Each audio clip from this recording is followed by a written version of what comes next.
The Mercedes plunged through the guardrail like a meteor falling from heaven, its headlights carving twin arcs through the storm before disappearing into the Black River below. Daniel Hayes had exactly 3 seconds to decide drive past like everyone else would, or dive into those churning waters after a complete stranger. 3 seconds that would shatter everything he thought he knew about fate, fortune, and the price of doing the right thing.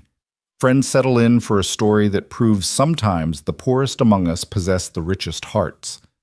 And hey, drop a comment with your city. I'd love to know how far this tale has traveled tonight.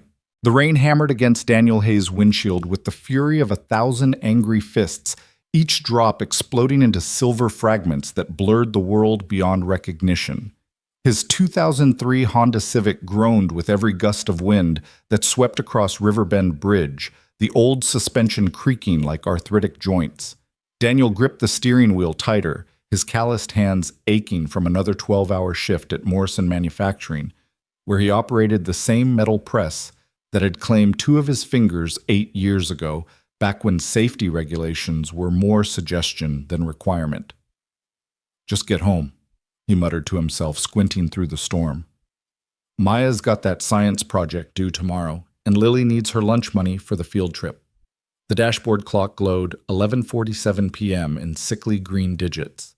Another late night, another missed bedtime story, another broken promise to his daughters that he'd be there to tuck them in. The weight of single parenthood pressed down on his shoulders, heavier than any industrial machinery, a burden he'd carried alone for 3 years now, ever since cancer had stolen Rebecca from their lives with the same ruthless efficiency that poverty stole dreams.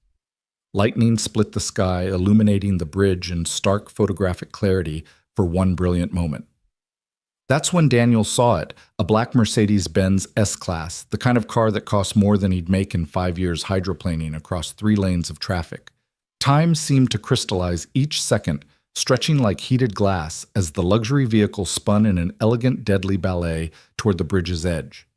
The driver he could just make out a woman's silhouette fought for control, her hands wrestling with the wheel as the car's rear end swung wide. But physics had already written the ending to this story.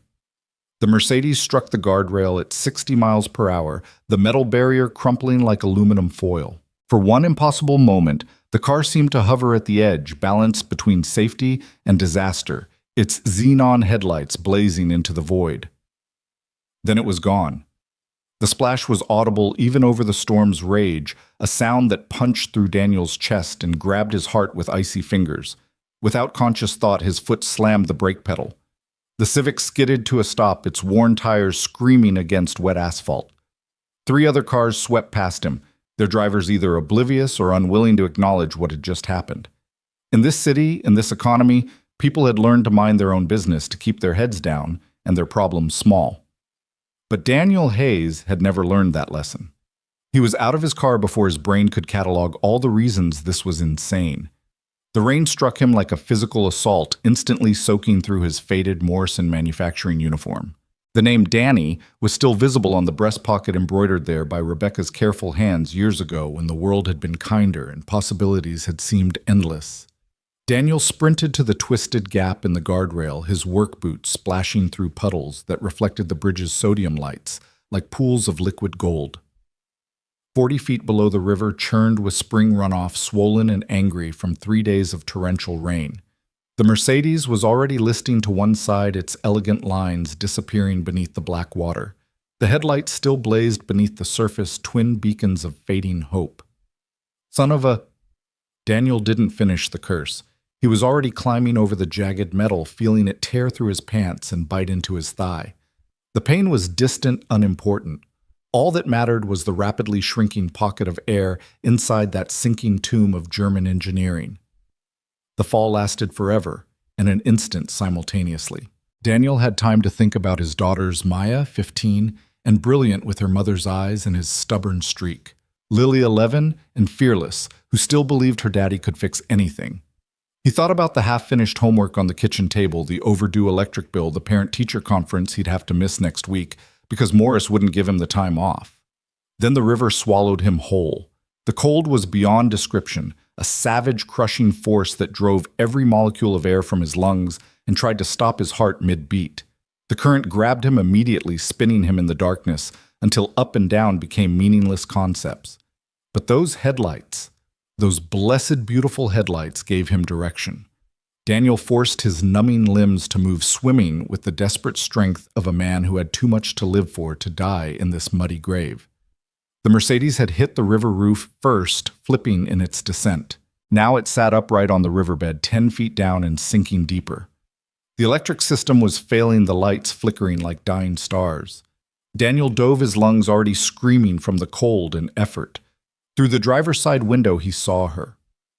Isabella Carter, though he didn't know her name yet, was trapped in a pocket of air that grew smaller with each passing second.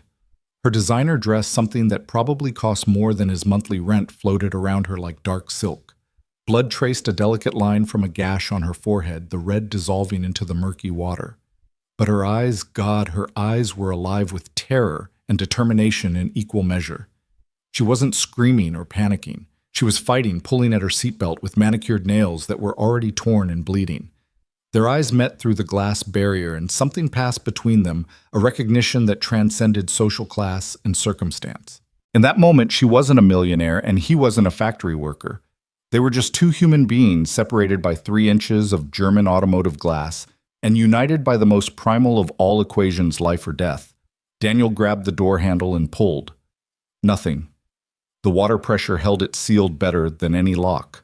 The car continued its descent, the hood now tilting upward as water flooded the engine compartment. Isabella's air pocket shrank to mere inches. She pressed her face to the ceiling, gasping at the last precious oxygen. "Hold on!" Daniel shouted, though the words were lost in a burst of bubbles. He swam to the surface, his lungs feeling like they might explode.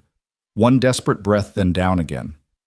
This time he had a plan, or at least the ghost of one. His steel-toed boot, the same one that had protected his feet through countless factory shifts, became a battering ram. Daniel planted himself against the car's frame and drove his heel into the passenger window. Once, twice. The safety glass was designed to resist impact, to protect occupants from flying debris. It wasn't designed to withstand the desperate fury of a father who understood what it meant to fight for someone else's life. On the third strike, the glass exploded inward in a shower of cubic fragments that glittered in the dying headlights like diamonds. Water rushed into the cabin with violent force, and Isabella was thrown against her seatbelt. Daniel pulled himself through the window, feeling the glass fragments tear at his arms and chest. The pain was nothing. Pain was for later. Pain was for the living. Inside the flooded cabin, he found Isabella unconscious, her body limp against the restraints. The seatbelt release wouldn't budge, the mechanism jammed from the impact. Daniel's knife, the folding buck that Rebecca had given him for their 5th anniversary, was in his hand without conscious thought. The blade, kept sharp enough to slice paper, parted the seatbelt like it was made of cobwebs. Isabella's body drifted free, and Daniel caught her, pulling her against his chest. She was so light, or maybe adrenaline made everything light. He kicked off from the driver's seat, propelling them both through the shattered window. His lungs were on fire now, every cell in his body screaming for oxygen. Black spots danced at the edges of his vision as he swam upward, Isabella's dead weight threatening to drag them both into the abyss. They broke the surface together, Daniel gasping air, like a drowning man reborn. Isabella remained limp in his arms, her face pale as porcelain in the intermittent lightning. The current had carried them 50 yards downstream from the bridge. Daniel could hear sirens now. Someone had finally called 911. But they were still in the middle of the river, and Isabella wasn't breathing. "No, no, no," Daniel panted, trying to keep them both afloat while tilting her head back. "You don't get to die on me. Not after all that." He managed to get them to a concrete pylon, part of the old railway bridge that ran parallel to the road. There was a maintenance ledge there, barely 2 feet wide and slick with algae, but it was enough. Daniel hauled Isabella onto it, his muscles trembling from exhaustion and cold. Her lips were blue, her chest still. "Come on." He started chest compressions, pumping with the rhythm Rebecca's oncology nurse had taught him, the same rhythm he'd used trying to bring his wife back that final morning before the ambulance arrived. 1 and 2 and 3 and 4. Nothing. "Breathe, damn it." He pinched her nose, sealed his mouth over hers, and forced air into her lungs. Her lips were cold as winter frost. More compressions. More breath. The sirens were closer now, but not close enough. Never close enough when death was measured in seconds. On the third cycle, Isabella convulsed. River water erupted from her lungs in a violent fountain, and she rolled onto her side, coughing and retching. Daniel supported her, keeping her from sliding back into the river, his relief so profound it made him dizzy. "That's it," he murmured, rubbing her back as she expelled what seemed like half the river. "Get it all out. You're okay. You're alive." Isabella's eyes fluttered open, unfocused and confused. They were green. He noticed the color of spring leaves with flecks of gold that caught the emergency lights now painting the bridge above them. She tried to speak, but only managed more coughing. "Don't talk," Daniel said. "Help's coming. Just breathe."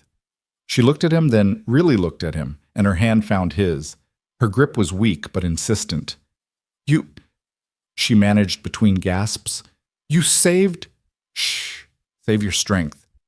But Isabella Carter, even half-drowned and hypothermic, was not a woman accustomed to being told what to do. "Thank you," she forced out each word of victory against her abused lungs. The rescue boat reached them 5 minutes later, though it felt like hours. Paramedics wrapped them both in thermal blankets and started IVs asking rapid-fire questions that Daniel could barely process. His body was beginning to register the damage, now the gashes from the guardrail and window, the hypothermia setting in, the complete exhaustion that made his bones feel like they were made of lead. "Sir, we need to get you to the hospital," one of the paramedics said, a young woman with kind eyes and gentle hands. "You're bleeding pretty badly and your core temperature is dangerously low." "My daughters," Daniel mumbled through chattering teeth. "Someone needs to. They're home alone." "We'll have someone contact them, sir. What's your name, Wopwa?" Daniel Hayes." On the other stretcher, Isabella was more alert now, an oxygen mask over her face, but her eyes tracking everything.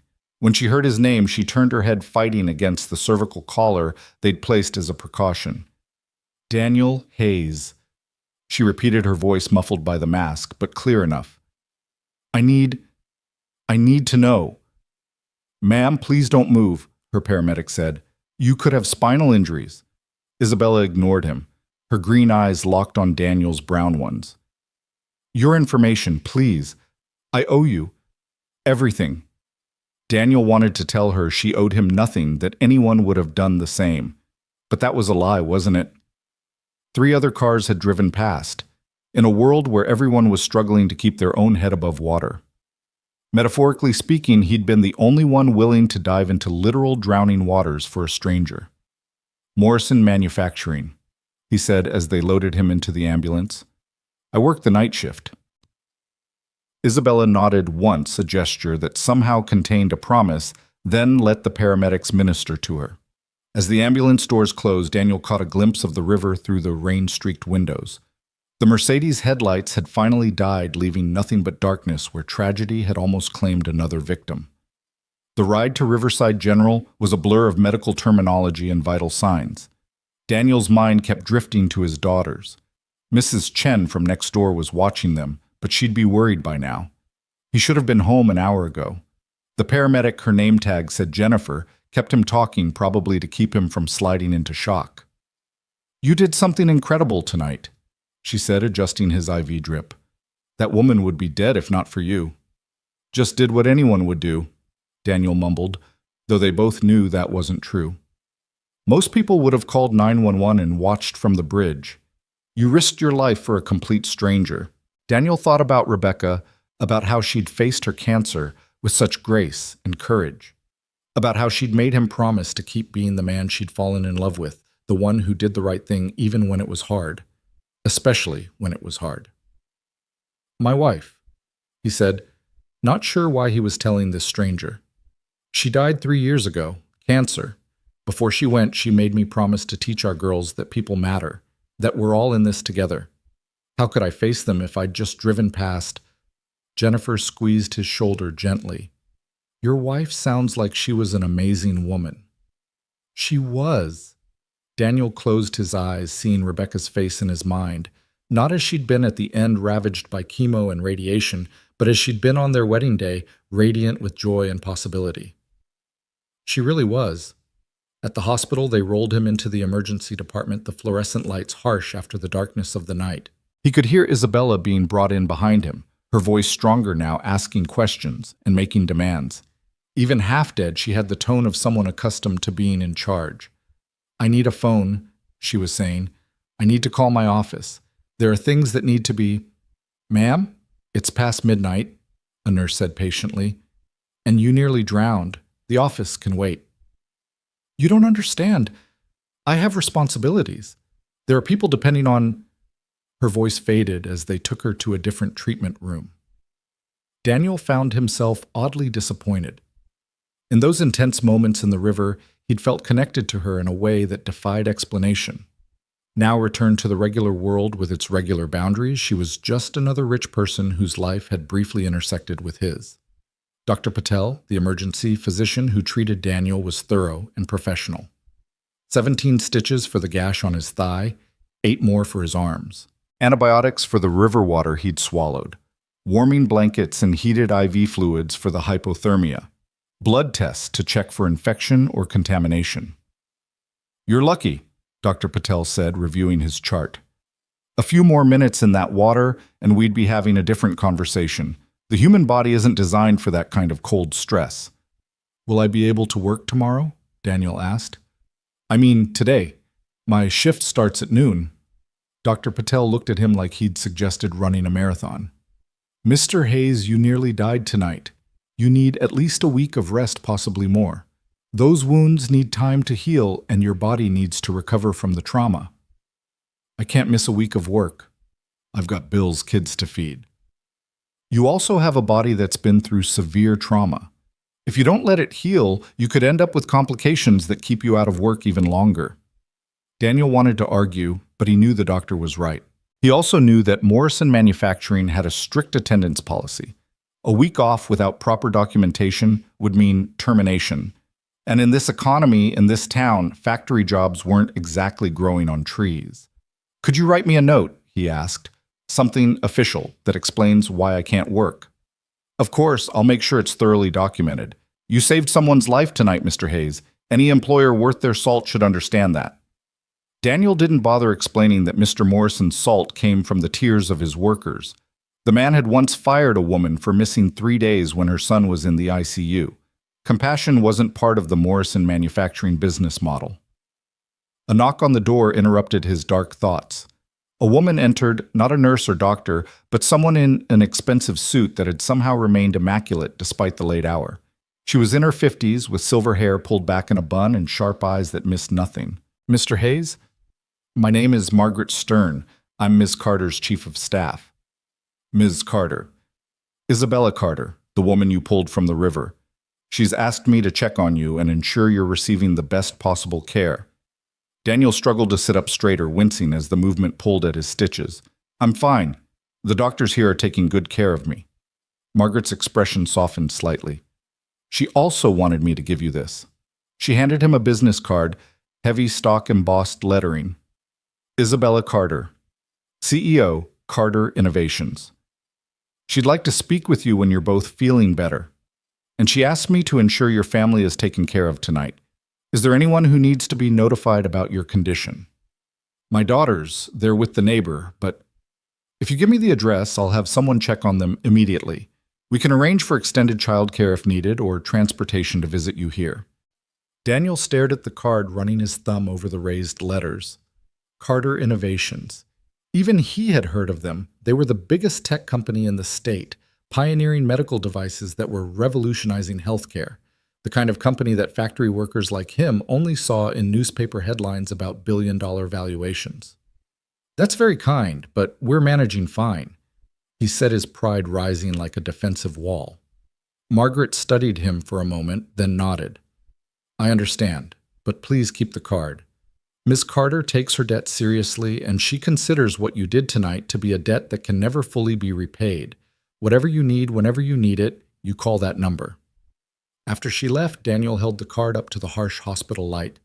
Such a small thing, but it felt heavy with possibility. Or maybe that was just the exhaustion talking. His eyes were getting heavy, the adrenaline finally fading and leaving only bone-deep weariness in its wake. He must have dozed off because the next thing he knew, sunlight was streaming through the window and two familiar faces were peering at him with barely contained panic. "Dad!" Maya's voice cracked with relief as she threw herself against his chest, forgetting about his injuries until he winced. "Oh God, I'm sorry. Are you okay?" "Mrs. Chen saw the news and she said you were in an accident and—" "I'm fine, sweetheart," Daniel said, wrapping his less injured arm around her. "Just a little banged up." Lily hung back her 11-year-old face, trying to be brave, but her eyes brimming with tears. "The news said you saved someone. They said you jumped off the bridge." "I didn't jump off the bridge," Daniel clarified, pulling her into the hug with his other arm, ignoring the protest from his stitches. "I climbed down to help someone whose car went into the river." "Like a superhero," Lily whispered, and for a moment Daniel saw himself reflected in his daughter's eyes, not as the exhausted single father who could barely make ends meet, but as someone capable of extraordinary things. "More like a regular person who couldn't drive past someone in trouble," he said, kissing the top of her head. Her hair smelled like the strawberry shampoo Rebecca used to buy, the expensive kind he still splurged on, because it kept her mother's memory alive in small ways. Maya pulled back her 15-year-old pragmatism, asserting itself. "Dad, Mr. Morrison called the house. He said if you're not at work today, you're fired." The words hit Daniel like cold water. He'd expected it, but hearing it confirmed still stung. 8 years at that factory. 8 years of perfect attendance until tonight, and Morrison couldn't even wait until business hours to terminate him. "It's okay," he lied. "We'll figure something out." "How?" Maya demanded, her mother's fire flashing in her eyes. "The rent's due next week. The electric company already sent a final notice. And Lily needs new shoes for gym class because her old ones literally have holes in them." "Maya," Daniel said gently. "Not in front of—" "I'm not a baby," Lily interrupted. "I know we're poor. Everyone at school knows we're poor. That's why I didn't tell you about the field trip to the Science Museum. It's $50, and I knew we didn't have it." Daniel's heart broke a little more, a feat he wouldn't have thought possible. His daughters shouldn't have to worry about money.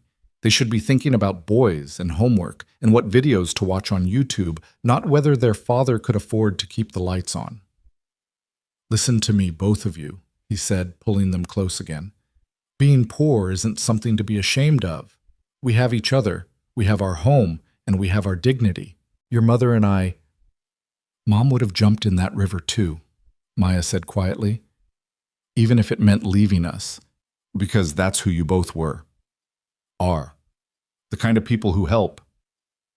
Daniel had to close his eyes against the sudden burn of tears. "Yeah," he managed. "She would have." They stayed like that for a while, the three of them holding each other in the sterile hospital room while the world outside continued its relentless spin. Finally, a knock interrupted their family moment. Dr. Patel entered, followed by someone Daniel didn't expect to see. Isabella Carter stood in the doorway wearing a hospital gown and robe, but somehow making them look elegant. Her forehead was bandaged, and she moved carefully, but her green eyes were clear and intensely focused. Margaret Stern stood behind her, looking disapproving of her boss's ambulatory adventure. "Miss Carter, you should be in bed," Dr. Patel said, his tone suggesting this wasn't the first time he'd made this recommendation. "I'll rest when I've done what needs to be done," Isabella replied, her voice carrying the kind of authority that made arguing seem pointless. She looked at Daniel's daughters, and her expression softened. "You must be Maya and Lily. Your father told me about you in the ambulance, though I'm not sure he remembers. He was quite insistent that someone check on you." Lily, never one to be shy, stepped forward. "Are you the lady my dad saved?"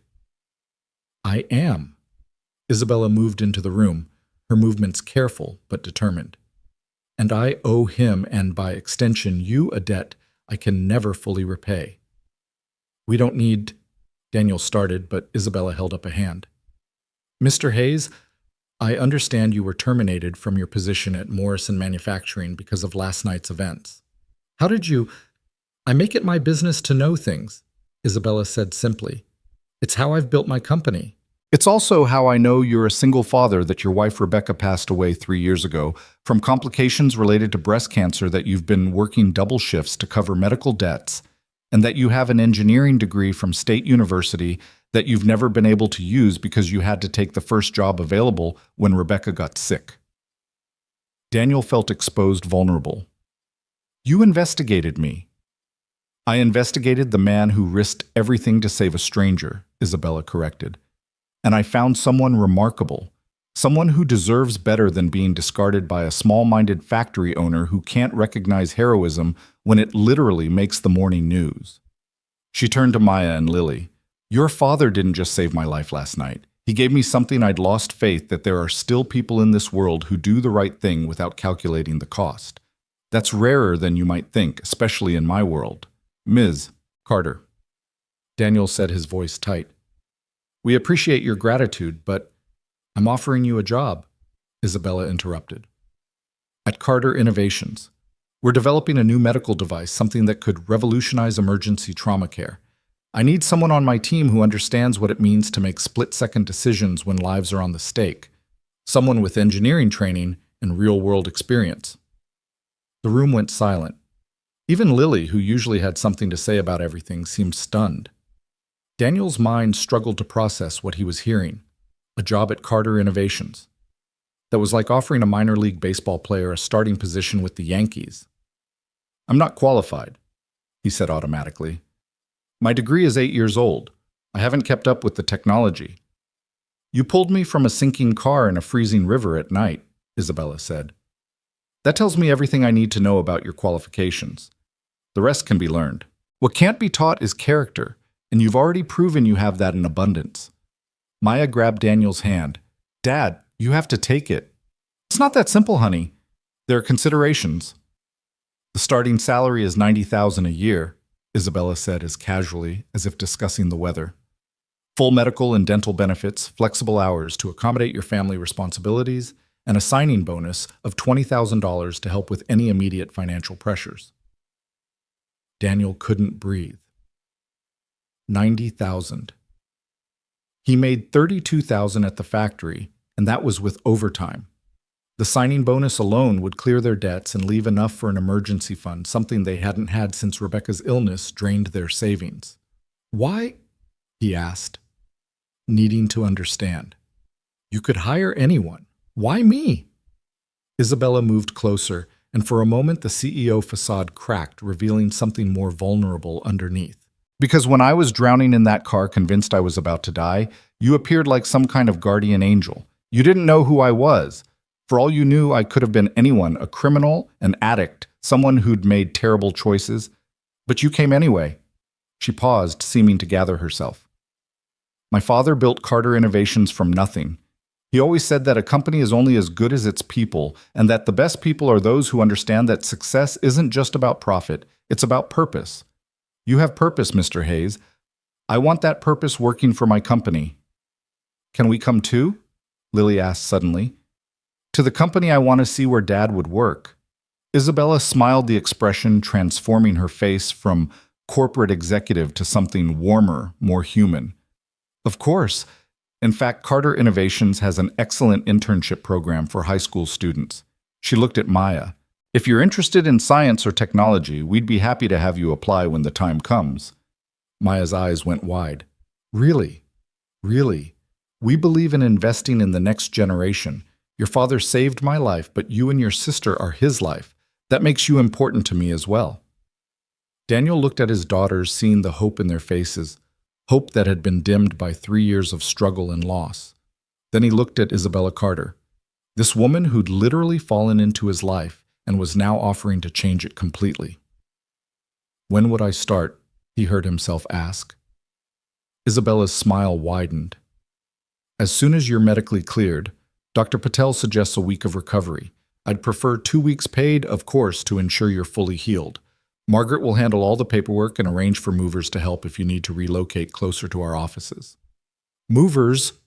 Daniel was still trying to catch up. Our main campus is in Riverside Corporate Park.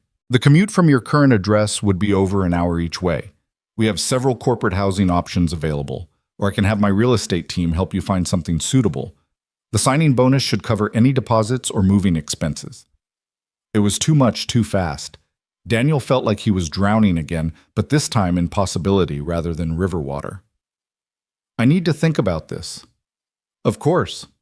Isabella reached into her robe pocket and pulled out a card identical to the one Margaret had given him earlier. Take all the time you need. But Mr. Hayes, Daniel, please understand that this isn't charity.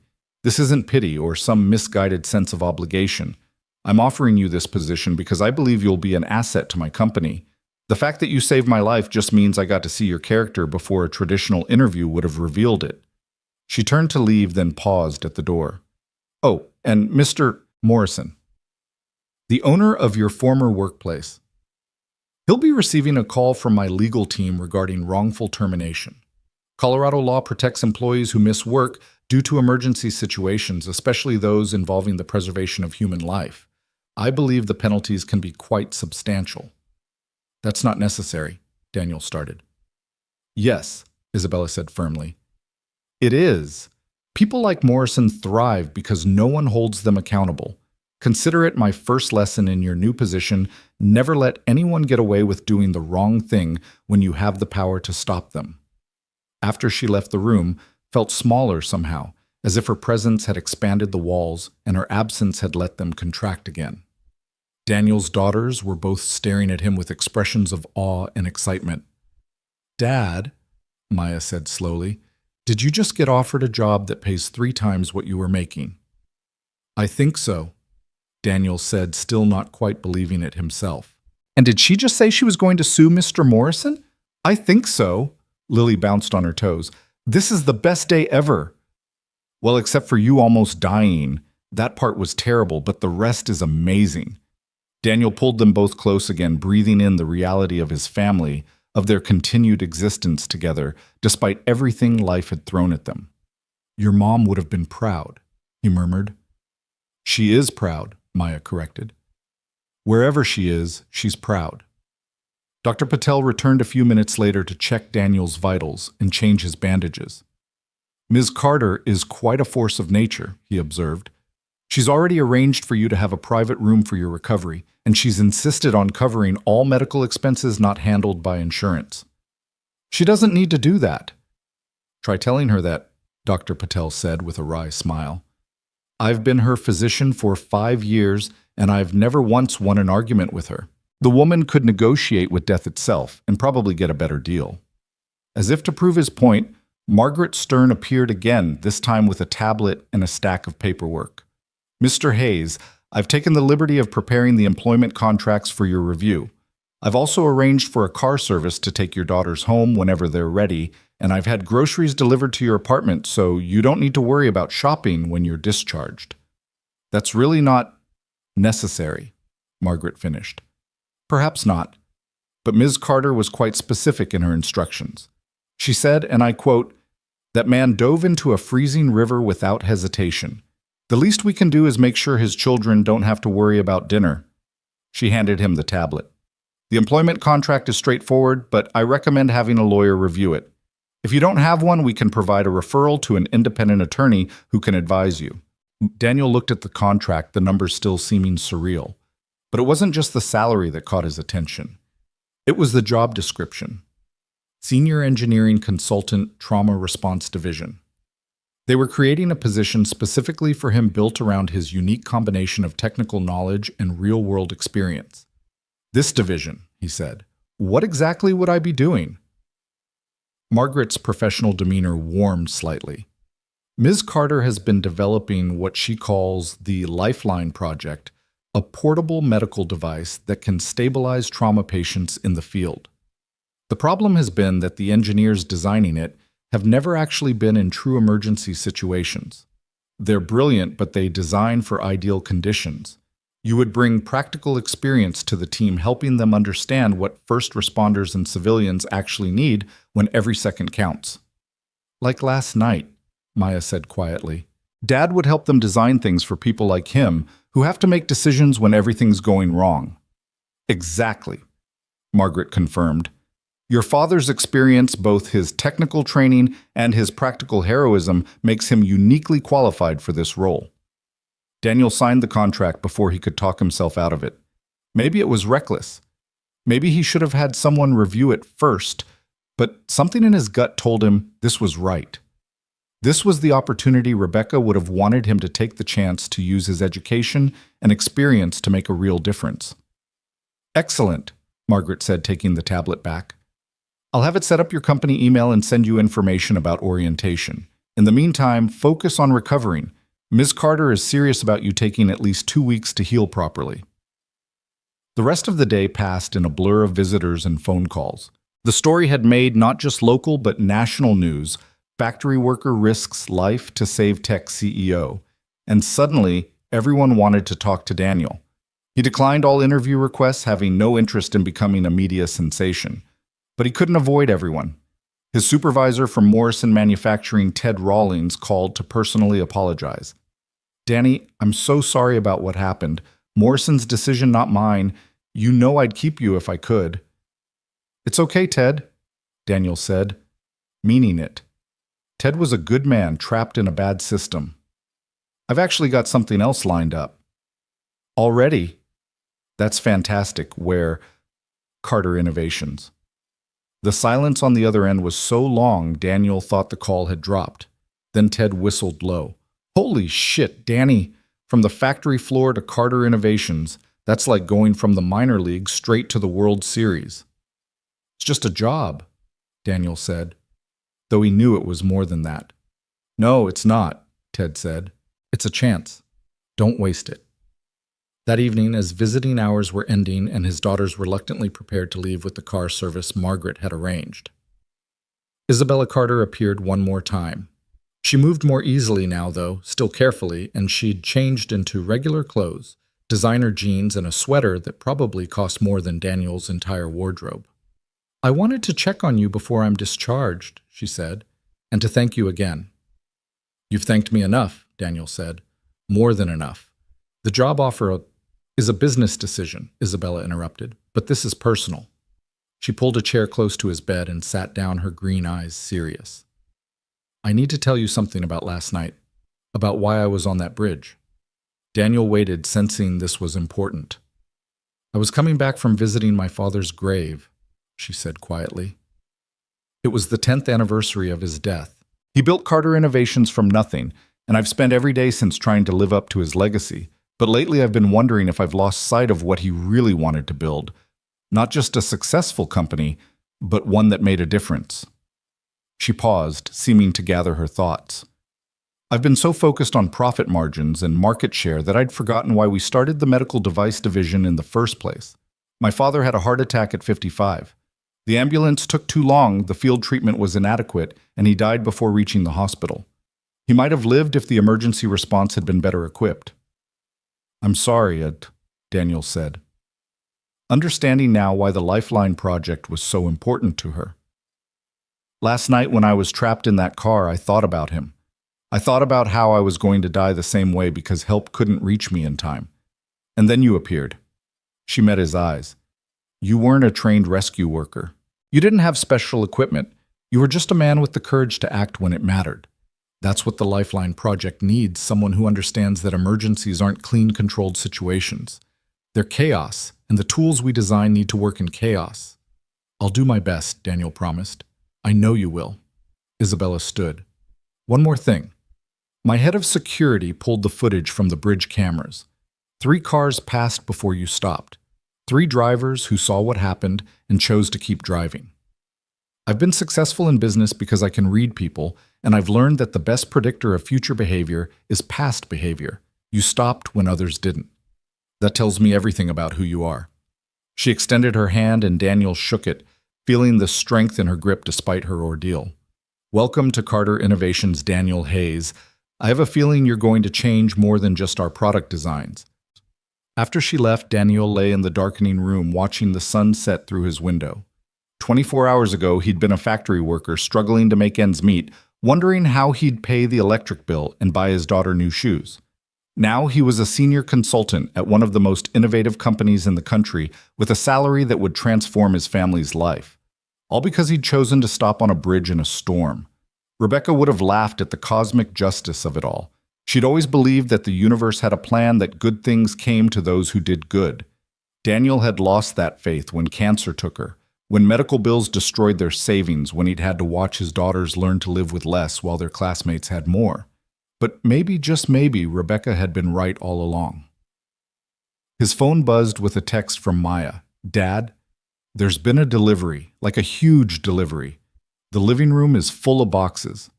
Before he could respond, another text came through, this one with a photo. Their small apartment's living room was indeed full of boxes, electronics, clothes, what looked like a new laptop and tablets. A note was visible on top of one box, written in elegant handwriting, "For the Hayes family. The future starts today. I see." Daniel closed his eyes, feeling tears slip down his cheeks. They weren't tears of sadness or even joy exactly. They were tears of relief, of gratitude, of the overwhelming realization that sometimes, not often, but sometimes the universe conspires to reward those who act with courage and compassion. Tomorrow would bring new challenges. He'd have to learn new systems, work with people who'd spent their careers in corporate environments, prove that he belonged in those gleaming offices despite his factory floor background. There would be those who'd whisper about nepotism, who'd assume he only got the job because he'd saved the CEO's life. Let them whisper. Daniel Hayes had spent 3 years holding his family together with determination and love. He'd survived the loss of his wife, the crushing weight of debt, the daily grind of a job that never paid enough. He'd jumped into a freezing river to save a stranger. After all that, how hard could a corporate job really be? The morning Daniel was scheduled to start at Carter Innovations, he stood before his bathroom mirror, adjusting the tie Maya had picked out for him. It was new part of the wardrobe that had mysteriously appeared courtesy of Isabella's intervention, and it felt strange against his throat after years of wearing factory uniforms. His reflection looked like a stranger, clean-shaven, professionally dressed. The bruises from his river adventure faded to faint yellows and greens. "Dad, you look like one of those guys from the business channels Mom used to watch," Lily said from the doorway, still in her pajamas despite the early hour. She'd insisted on seeing him off on his first day. "Is that good or bad?" Daniel asked, genuinely uncertain. "Good. You look like someone important." But Daniel didn't feel important as he drove through the gates of Riverside Corporate Park in his old Honda Civic, acutely aware of how it looked parked among the BMWs and Teslas in the employee lot. The Carter Innovations building was a monument to modern architecture, glass and steel, reaching toward the sky, solar panels glinting on every surface, the company logo rotating slowly on a fountain that seemed to defy gravity. Margaret Stern met him in the lobby, as composed and professional as she'd been in the hospital. "Mr. Hayes, welcome. Ms. Carter asked me to personally handle your orientation." The next hours were a whirlwind of paperwork, ID badges, and introductions. The offices were like something from a science fiction movie, open floor plans with standing desks, meditation rooms, a cafeteria that looked more like a 5-star restaurant. Engineers worked on holographic displays discussing problems Daniel only half understood despite his degree. "This is where you'll be working," Margaret said, leading him to a corner office with floor-to-ceiling windows overlooking the city. "Ms. Carter insisted you have a space that allows for both privacy and collaboration." Daniel stood frozen in the doorway. The office was bigger than his apartment's living room. A top-of-the-line computer setup dominated one wall, while another held whiteboards and design screens. A leather couch occupied one corner, and there was even a small refrigerator. "This can't be right," he said. "I'm just a consultant. This looks like an executive office." "Senior consultant," Margaret corrected. "And Miss Carter was very specific about your placement. You'll be working directly with the Lifeline project team, but she wanted you to have autonomy and resources." A knock on the doorframe interrupted them. A young man stood there, maybe 25, with thick glasses and an eager expression. "Mr. Hayes, I'm Kevin Chen, lead programmer on Lifeline. I've been dying to meet you." "Please call me Daniel," he said, shaking Kevin's hand and noting the surprisingly firm grip. "The whole team's talking about you," Kevin said excitedly. "The guy who actually saved someone's life with his bare hands. Do you know how rare that is? We design life-saving equipment, but most of us have never even seen a real emergency." "That's about to change," a familiar voice said from behind them. Isabella Carter entered, looking every inch the CEO in a charcoal suit that emphasized her recovered vitality. The only sign of her ordeal was a thin scar on her forehead, barely visible under expertly applied makeup. Kevin, gather the team in conference room A. It's time Mr. Hayes saw what we're working on. 20 minutes later, Daniel found himself surrounded by some of the brightest minds he'd ever encountered. The conference table was littered with prototypes, tablets, and technical drawings. At the center sat something that looked like a high-tech briefcase crossed with a medical kit. This is the Lifeline Mark III, Isabella explained, opening the case to reveal an array of devices Daniel didn't recognize. It's designed to provide comprehensive trauma care in the field, automated diagnostics, drug delivery, even surgical assistance via augmented reality. In theory, it could turn anyone into a paramedic. In theory, Kevin added with obvious frustration. In practice, it takes 12 minutes to deploy properly, requires a stable surface, and the AR system assumes perfect lighting conditions. Daniel studied the device, his mind already seeing the problems. "May I?" he asked, gesturing to the case. Isabella nodded, and Daniel lifted it. The weight was wrong, too heavy for someone to carry while running. He tried to open it with one hand, simulating holding a patient, and found it impossible. The latches required 2 hands and precise finger placement. "In the river," he said slowly. "I had maybe 30 seconds to make decisions. My hands were numb from the cold. I could barely see through the rain and darkness." He set the case down. "This is designed for a hospital, not a crisis." "That's exactly the problem," Isabella said. "We've spent 2 years and $40 million developing something that works perfectly in controlled conditions and fails completely in real ones." An older engineer, introduced as Dr. Robert Stein, bristled slightly. "The technology is sound. We just need to refine the deployment mechanism." "With respect, Dr. Stein," Daniel said carefully, aware he was the newcomer challenging established expertise. "The deployment mechanism is the technology. If people can't use it when they need it most, it doesn't matter how advanced the components are." "So what would you suggest?" Dr. Stein's tone carried a challenge. Daniel thought about those moments in the river, the desperate simplicity of survival. Start over. Not with the technology, but with the situation. Build for the worst-case scenario: someone alone injured themselves, maybe dealing with multiple casualties in impossible conditions. "That's a pretty radical approach," Kevin said, but his eyes were bright with interest. "Radical saves lives," Isabella interjected. "Conservative thinking would have left me at the bottom of that river." She looked around the table. "I'm giving this team 6 months to redesign Lifeline from the ground up, with Daniel having full veto power over any design element that doesn't work in crisis conditions." Dr. Stein's face flushed. "Ms. Carter, with all due respect, Mr. Hayes has been here less than a day. To give him veto power over 2 years of research. 2 years of research that produced an unusable product," Isabella said coolly. "Robert, you're brilliant. Your patents have saved thousands of lives. But you've never had to use them yourself while someone was dying in front of you. Daniel has. That experience is worth more than all the degrees in this room combined." The meeting continued for another hour, tension thick between the old guard and the new perspective Daniel represented. But gradually, as he shared more details about the rescue, the way his knife had been the most crucial tool, how holding Isabella's head above water while swimming had required techniques no one would think to program, the team began to understand. After the meeting, Isabella asked Daniel to walk with her. They strolled through the campus's carefully maintained gardens, a stark contrast to the industrial district where Morrison Manufacturing squatted like a gray toad. "Robert will come around," she said.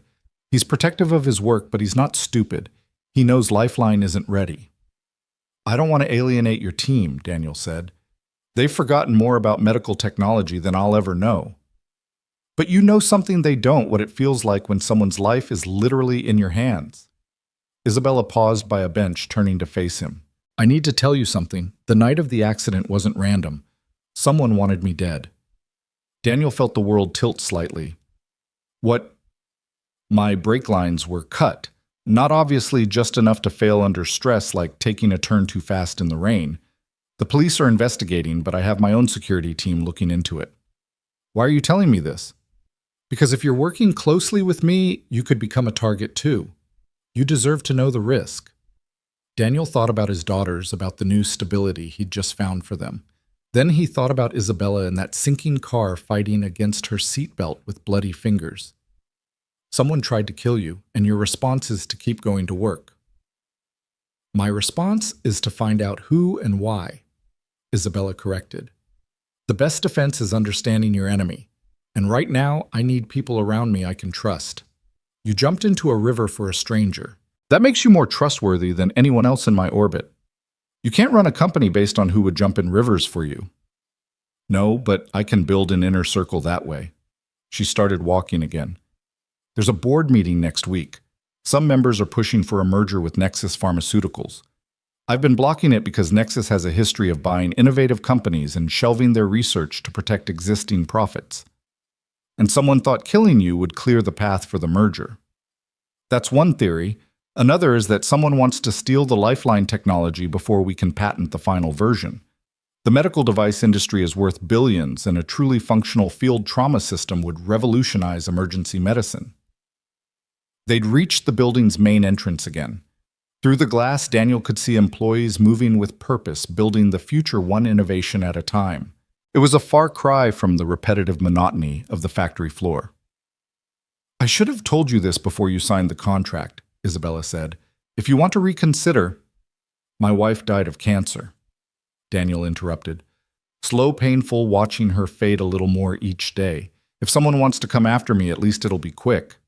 Isabella studied him. That's a dark way to look at it. That's an honest way to look at it. I spent 3 years being afraid of bills, afraid of losing the house, afraid of failing my daughters. I'm tired of being afraid. If working here means taking risks, then I'll take them. But I need you to promise me something. What? If something happens to me, you'll make sure my daughters are taken care of. College funds, health insurance, whatever they need. Nothing's going to happen to you, Isabella said firmly. I've already assigned a security detail. A what? You won't see them. They're very discreet. But until we know who's behind the attack, I'm not taking chances with the man who saved my life.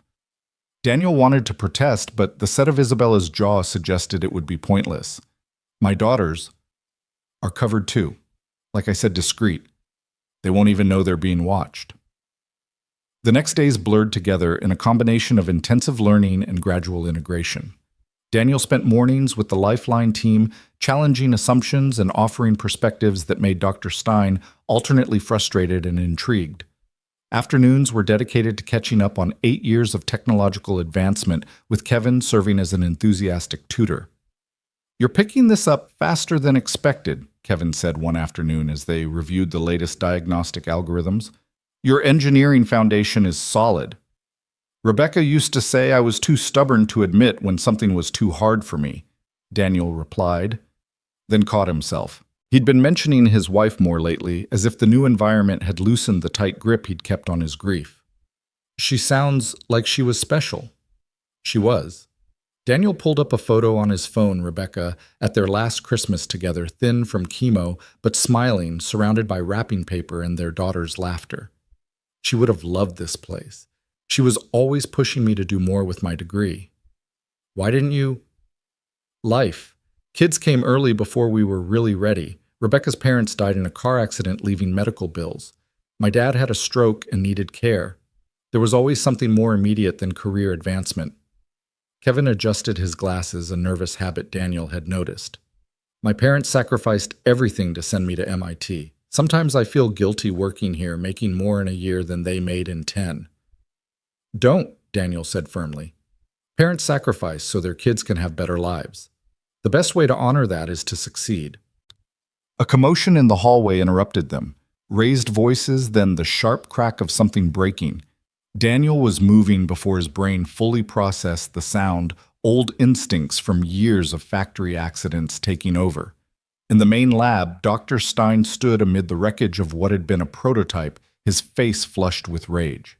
A younger engineer, Sarah Martinez, was backed against a wall looking terrified. 3 months of work, Stein shouted, destroyed because you couldn't follow basic protocols. I ran the simulation exactly as specified, Sarah started. Obviously not, or we wouldn't be looking at a $50,000 mistake. Daniel stepped between them, his voice calm but firm. Dr. Stein, why don't we take a break? Sarah, could you show me what happened? Stein whirled on him. This isn't your concern, Hayes. You're here to consult on field applications, not manage my staff. I'm here to help make Lifeline work, Daniel replied evenly. That includes making sure the team can function under pressure. Right now, you're creating more pressure than any emergency would. For a moment, the lab went silent, everyone watching to see how the confrontation would play out. Then Isabella's voice cut through the tension. Dr. Stein, my office, now. She stood in the doorway, her expression neutral, but her tone brooking no argument. Mr. Hayes, please assess the damage and report to me within the hour. After Stein stormed out, Daniel helped Sarah gather the broken pieces of the prototype. You okay? She nodded, though her hands were shaking. He's been getting worse lately. Ever since you arrived, actually. I think he feels threatened. By me, I barely understand half of what you all are working on. But you understand the half that matters, Sarah said. The human half. Stein's brilliant, but he sees problems as equations to solve, not lives to save. Daniel studied the broken device, recognizing some of the components. What was this supposed to do? Automated injection system. It reads vital signs and administers appropriate drugs without human intervention, but the pressure sensors kept failing in the simulation. Show me the specs. For the next 30 minutes, Sarah walked him through the design. The technology was impressive, but Daniel kept coming back to a fundamental flaw. You're assuming the patient will be still, he said, finally. In real trauma, people thrash. They fight even when you're trying to help them. Isabella nearly punched me in the face when I was pulling her out. Sarah's eyes widened. We never accounted for resistance movement. Because you've never had someone dying in your arms, Daniel said gently. It's not a criticism, it's just a gap in experience. That's why Isabella brought me here. When he reported to Isabella's office, he found her standing at the window wall looking out at the city. Dr. Stein's termination paperwork sat on her desk. You're firing him, Daniel asked. He's brilliant, Isabella said without turning. Published, respected, innovative. He's also toxic to the team dynamic and resistant to change. I kept him this long because of his expertise, but expertise without adaptability is just expensive stubbornness. He's been here since the beginning. The team respects him. The team fears him. There's a difference. She finally turned and Daniel saw exhaustion in her eyes.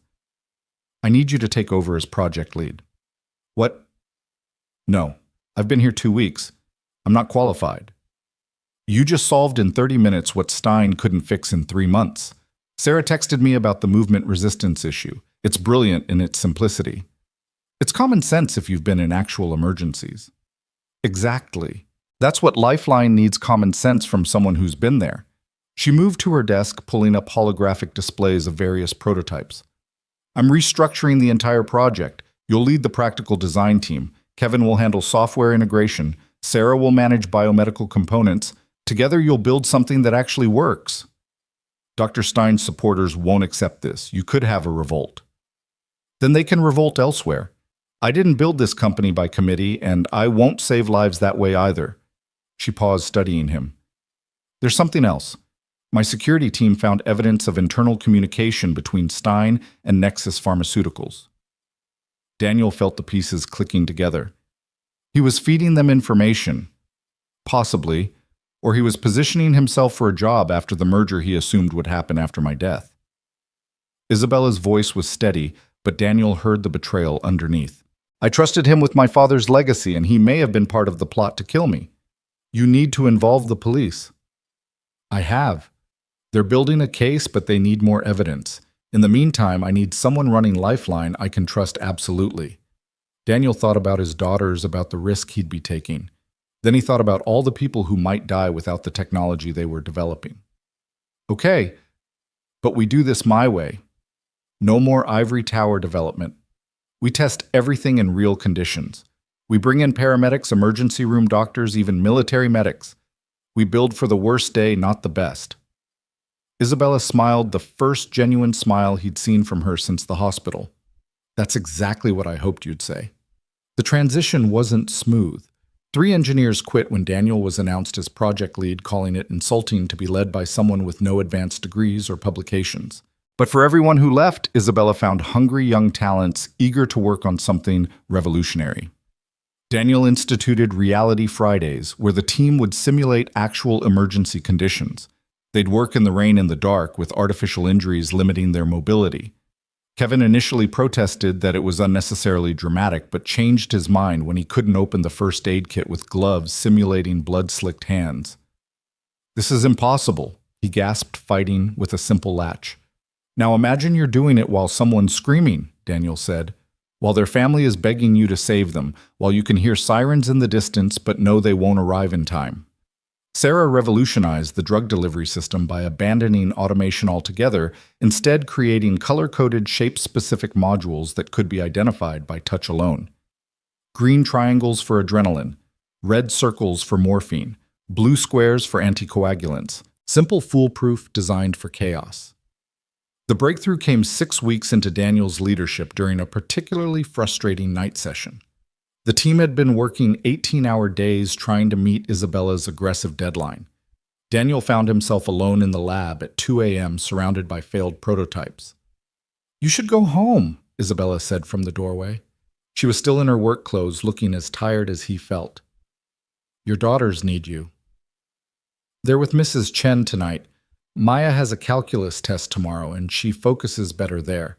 Less drama than her sister creates." Isabella entered the lab, picking up one of the discarded prototypes. "We're trying too hard. Or not hard enough." "No." She set the device down. "My father used to say that the best solutions were simple ones complicated by committee. We've been adding features instead of removing obstacles." Daniel looked at the cluttered workbench at all their elaborate solutions to basic problems. "When I pulled you out, I had 3 tools that mattered: my hands, my knife, and the will to use them. So what does Lifeline really need to be? A force multiplier, not a replacement for human judgment, but an enhancement of human capability." Daniel grabbed a marker and started sketching on the whiteboard. Modular, intuitive. Each component works independently, but better together. Isabella watched him work, adding her own notes. "Like a Swiss Army knife for medical emergencies." "Exactly.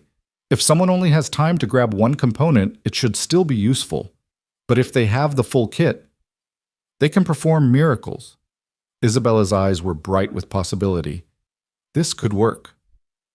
They worked until dawn, redesigning Lifeline from first principles. When the team arrived that morning, they found the entire concept reimagined on the conference room walls. Kevin studied the new schematics with growing excitement. This is brilliant. We've been trying to build a hospital in a box when we should have been building tools for heroes." "Not heroes," Daniel corrected. "Regular people in extraordinary circumstances. Heroes are rare. Courage is common if you give it the right tools."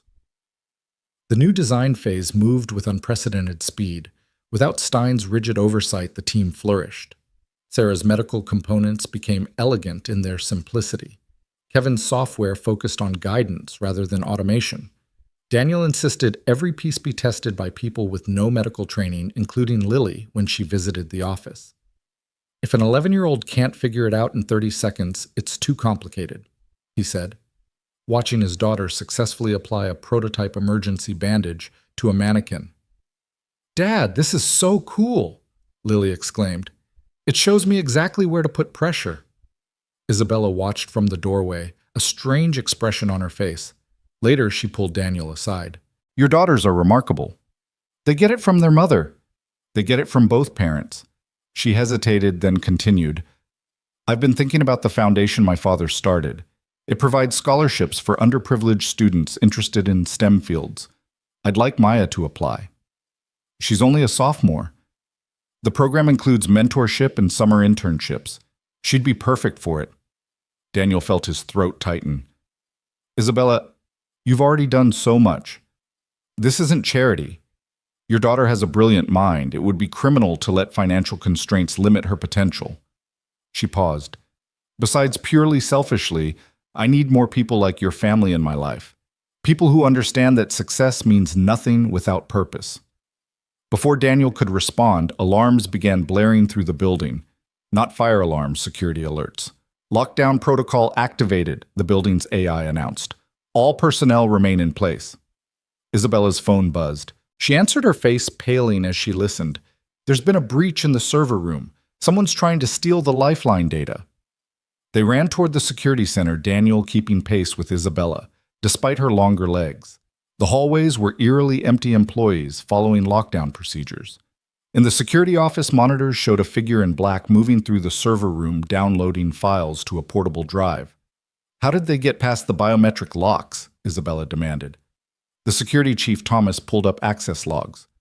They used Dr. Stein's credentials. He may have left a back door before his termination. Can we stop the download? Not without triggering a complete system wipe. We'd lose everything. Daniel studied the screens, his mind racing. Where's the main power junction for that room? Basement level section C, but Daniel was already moving. Call the police. I'll try to buy time. Daniel, no. Isabella called after him, but he was gone. The basement was a maze of pipes and electrical conduits lit by emergency lighting that cast everything in harsh shadows. Daniel found the junction box, his factory training finally useful. He could cut power to the server room, but it would also trigger the emergency protocols, sealing the intruder inside. A sound behind him made him freeze, and footsteps moving carefully through the darkness. I wondered who would come, a familiar voice said.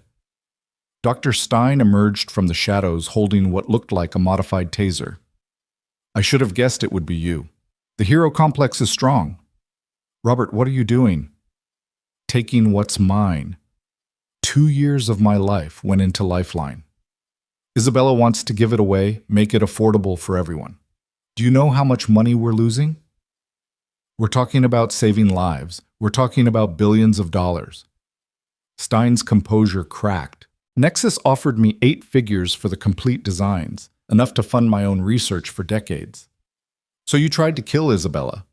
That wasn't supposed to happen. She was just supposed to be delayed, miss the board meeting where the merger vote was scheduled. But she had to take that curve too fast, had to go over the bridge instead of into the barrier. He raised the taser. And you had to play hero. Daniel's hand found the knife in his pocket.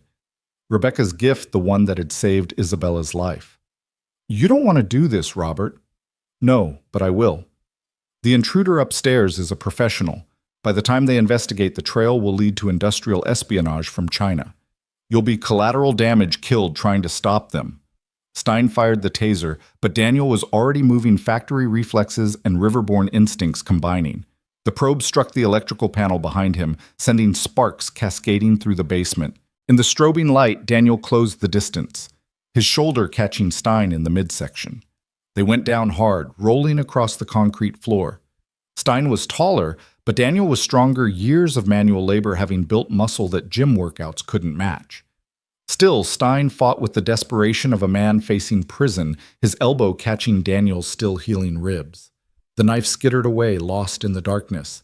They grappled, each seeking advantage, until Daniel managed to pin Stein against a support column. But Stein's hand found a pipe wrench, swinging it toward Daniel's head. The gunshot was impossibly loud in the enclosed space. Stein jerked the wrench, falling from nerveless fingers. Behind them, Isabella stood with Thomas and 2 security guards, her hand steady on a smoking pistol. I'm a very good shot, she said calmly. My father insisted.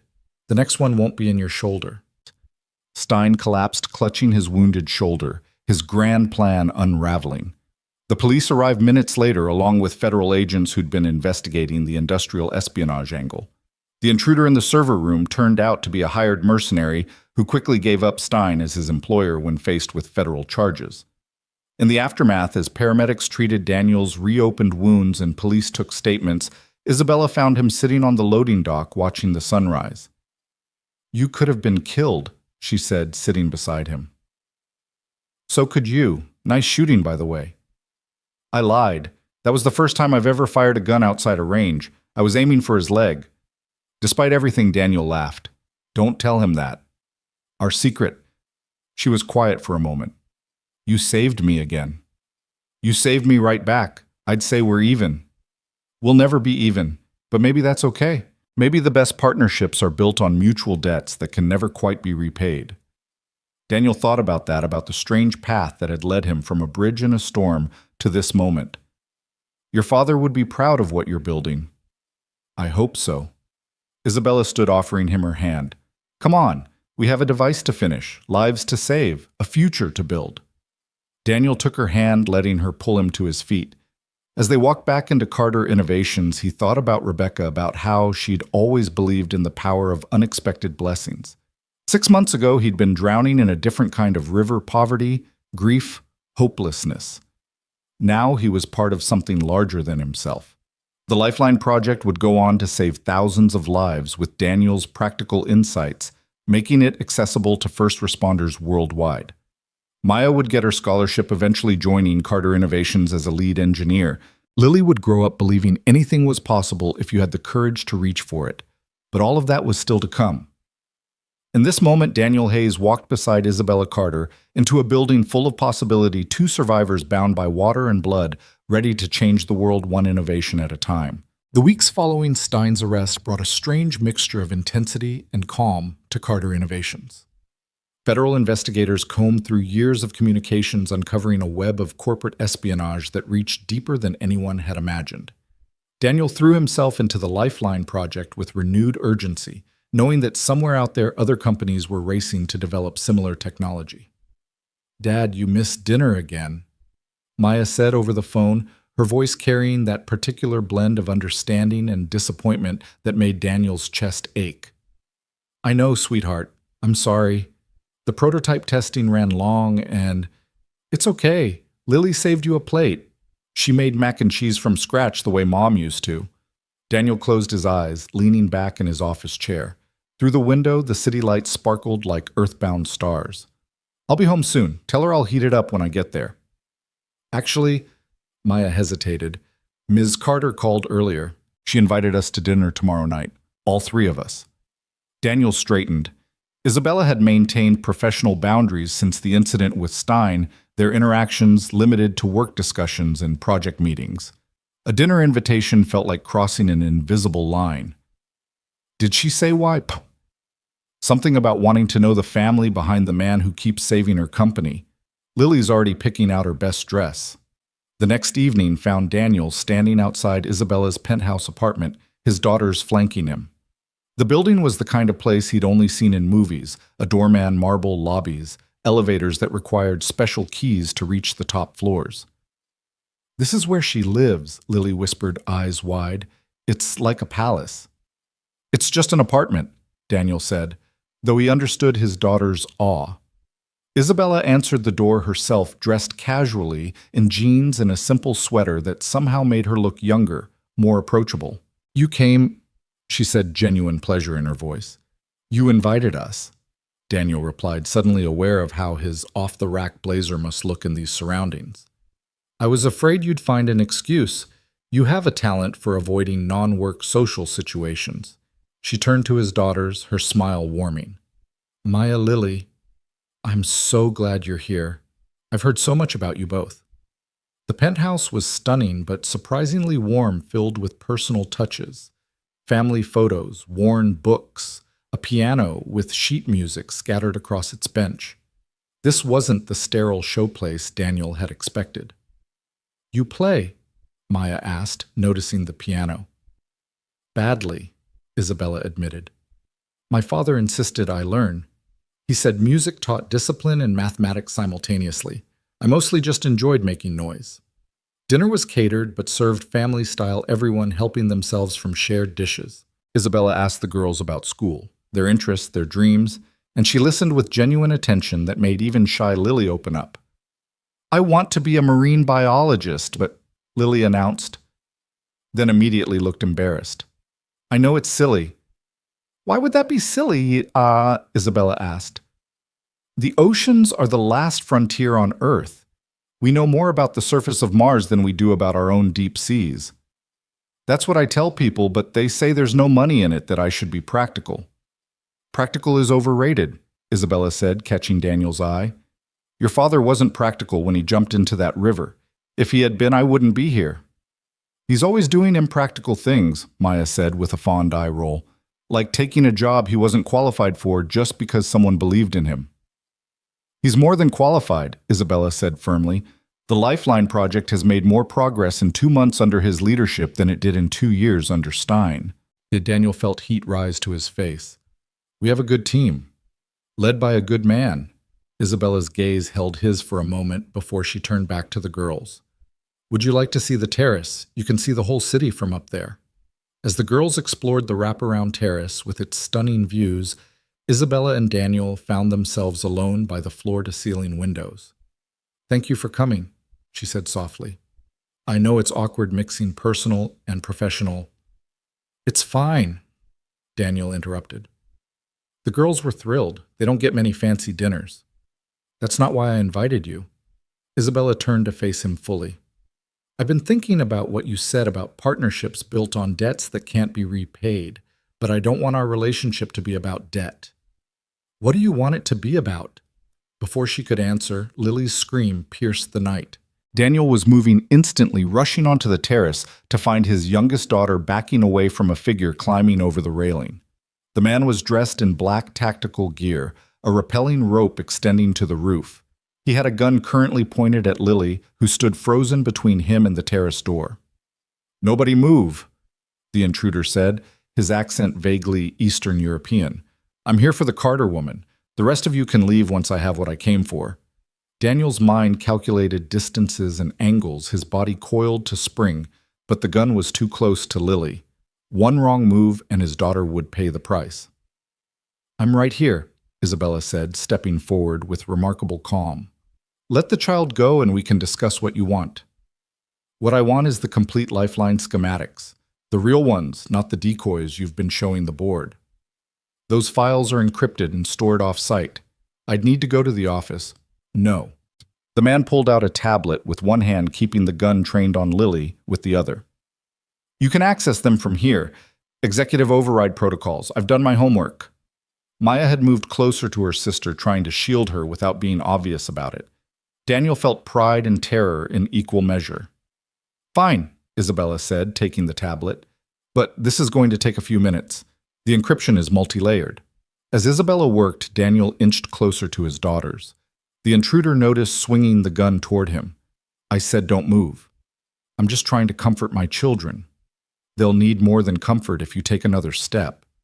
Isabella's fingers flew across the tablet screen, but Daniel caught something in her expression. She wasn't just accessing files. She was doing something else. There, she said, handing back the tablet. The files are downloading to your server. The man checked the screen, satisfied. Good. Now everyone moves to the corner. I'll leave the way I came, and if nobody follows, nobody gets hurt. They started moving, but as the intruder backed toward the railing, still covering them with the gun, Lily stumbled. It was a small thing, a child's clumsiness, but she fell toward the man. He reacted instinctively, moving the gun to avoid hitting her, and in that split second, Daniel launched himself forward. They hit the railing hard, the gun spinning away into the night. The intruder was trained skilled in close combat, but Daniel fought with a father's fury. They grappled against the barrier 40 stories of empty air yawning below. The man got his arm around Daniel's throat, choking him. Daniel's vision started to dim, but then Maya was there, kicking at the attacker's knee with her soccer-trained legs. The man cursed, his grip loosening, and Daniel broke free. Isabella appeared with the gun, holding it steady. Let him go or I'll shoot. The intruder laughed. You won't risk hitting him. Want to bet your life on that? Isabella's voice was ice cold. I've already killed one man to protect this family. You'd be number 2. Something in her tone must have convinced him. The intruder released Daniel, raising his hands. The files are already transmitted. Killing me won't stop what's coming. No, but it'll make me feel better, Isabella said. Then, to Daniel's surprise, she smiled. By the way, those weren't the Lifeline files you downloaded. They were something special I prepared for anyone who tried to steal from me. The intruder's eyes widened. He pulled out his phone, presumably to check with his handlers, and his face went pale. What did you do? I gave you exactly what you deserved, a virus that's currently destroying every system it touches. Your entire network is probably crashed by now. Oh, and it also transmitted your location and all your communications to the FBI. They should be here any minute. Sirens were indeed approaching, growing louder. The intruder looked at the railing, calculating whether he could reach his rope before Isabella shot him. Don't, Daniel warned, moving between the man and his escape route. It's over. The police arrived in force, followed by federal agents who seemed unsurprised by the situation. As they led the intruder away, one agent stayed behind to take statements. Ms. Carter, this is the third attempt on your intellectual property in 6 months, the agent said. Perhaps you should consider additional security measures. I'll take it under advisement, Isabella replied, her arm around Lily, who hadn't left her side since the incident. After the authorities left, Daniel found himself standing with Isabella on the now quiet terrace. His daughters were inside Maya calling Mrs. Chen to let her know they'd be late. You knew something like this might happen, Daniel said. It wasn't a question. I suspected. There's been chatter about Lifeline in certain circles. Other companies know we're close to breakthrough. She touched his face gently, examining a bruise forming on his jaw. I'm sorry. I never should have invited you here, put your family at risk. Stop. Daniel caught her hand, holding it. We're not going to do this. We're not going to let fear dictate how we live. Your daughters could have been hurt, but they weren't. And they got to see that sometimes standing up to bad people is necessary, even when it's scary. He squeezed her hand. Especially when it's scary. Isabella looked at their joined hands, then up at his face. Daniel, I need to tell you something. These past months working with you, seeing how you are with your daughters, the way you approach every problem with such integrity. Ms. Carter, mes maçons. Lily appeared in the doorway. Are you okay? Isabella smiled at the girl. I'm fine, sweetie. Are you? Lily nodded, then surprised everyone by hugging Isabella tightly. Thank you for protecting us. Your dad did the protecting, Isabella said, her voice thick with emotion. You both did, Lily said with the wisdom children sometimes possess. That's what families do. Later, as Daniel drove his daughters home, Maya asked, Dad, do you like Ms. Carter? She's my boss, Maya. That's not what I asked. Daniel glanced at his eldest daughter, seeing too much understanding in her eyes. It's complicated. Mom's been gone 3 years, Maya said gently. She wouldn't want you to be alone forever. I'm not alone. I have you and Lily. That's not the same, and you know it. Maya was quiet for a moment. Miss Carter looks at you the way Mom used to, like you're something special. Your mother was special. Isabella Ms. Carter. She's just grateful I saved her life. Dad, Lily piped up from the back seat. For someone so smart about engineering, you're really dumb about feelings. The next morning, Daniel arrived at work to find his office filled with flowers. Not a bouquet, an entire garden's worth covering every surface. The card simply said, Thank you for last night, Kevin stuck his head in, grinning. Someone's got an admirer. It's just a thank you, Daniel muttered, though he carefully moved the card to his wallet. Right, because everyone sends $5,000 worth of flowers to say thanks. The Lifeline project consumed the next weeks. They were close to a final prototype, something that could actually be manufactured and distributed. Daniel pushed the team harder than ever, knowing that other companies were racing to beat them to market. The breakthrough came at 3 a.m. on a Tuesday. Sarah had been working on the drug delivery system when she suddenly shouted, bringing everyone running. I've got it. She held up what looked like a pen. Single-use, preloaded, color-coded caps for different drugs. No measurement needed, no calculation required. Just match the color to the symptom guide and inject. Daniel tested it on a mannequin, the simplicity beautiful. This is it. This is what we've been looking for. We still need to integrate it with the diagnostic system, Kevin said, but he was smiling. Then let's integrate it, Isabella said from the doorway. None of them had heard her arrive. I want a working prototype by end of week. They worked straight through, catching catnaps on office couches, living on coffee and takeout. Daniel called his daughters twice a day, apologizing for his absence, but they understood. This was important. By Friday afternoon, they had it. The complete Lifeline system packed into a case the size of a large lunchbox, weighing less than 10 pounds. Every component was intuitive, durable, and effective. We need to test it, Daniel said. Real-world conditions. I've arranged something, Isabella said. The city's emergency services are running a disaster drill tomorrow. Mass casualty simulation. They've agreed to let us participate. The drill was chaos, controlled but realistic.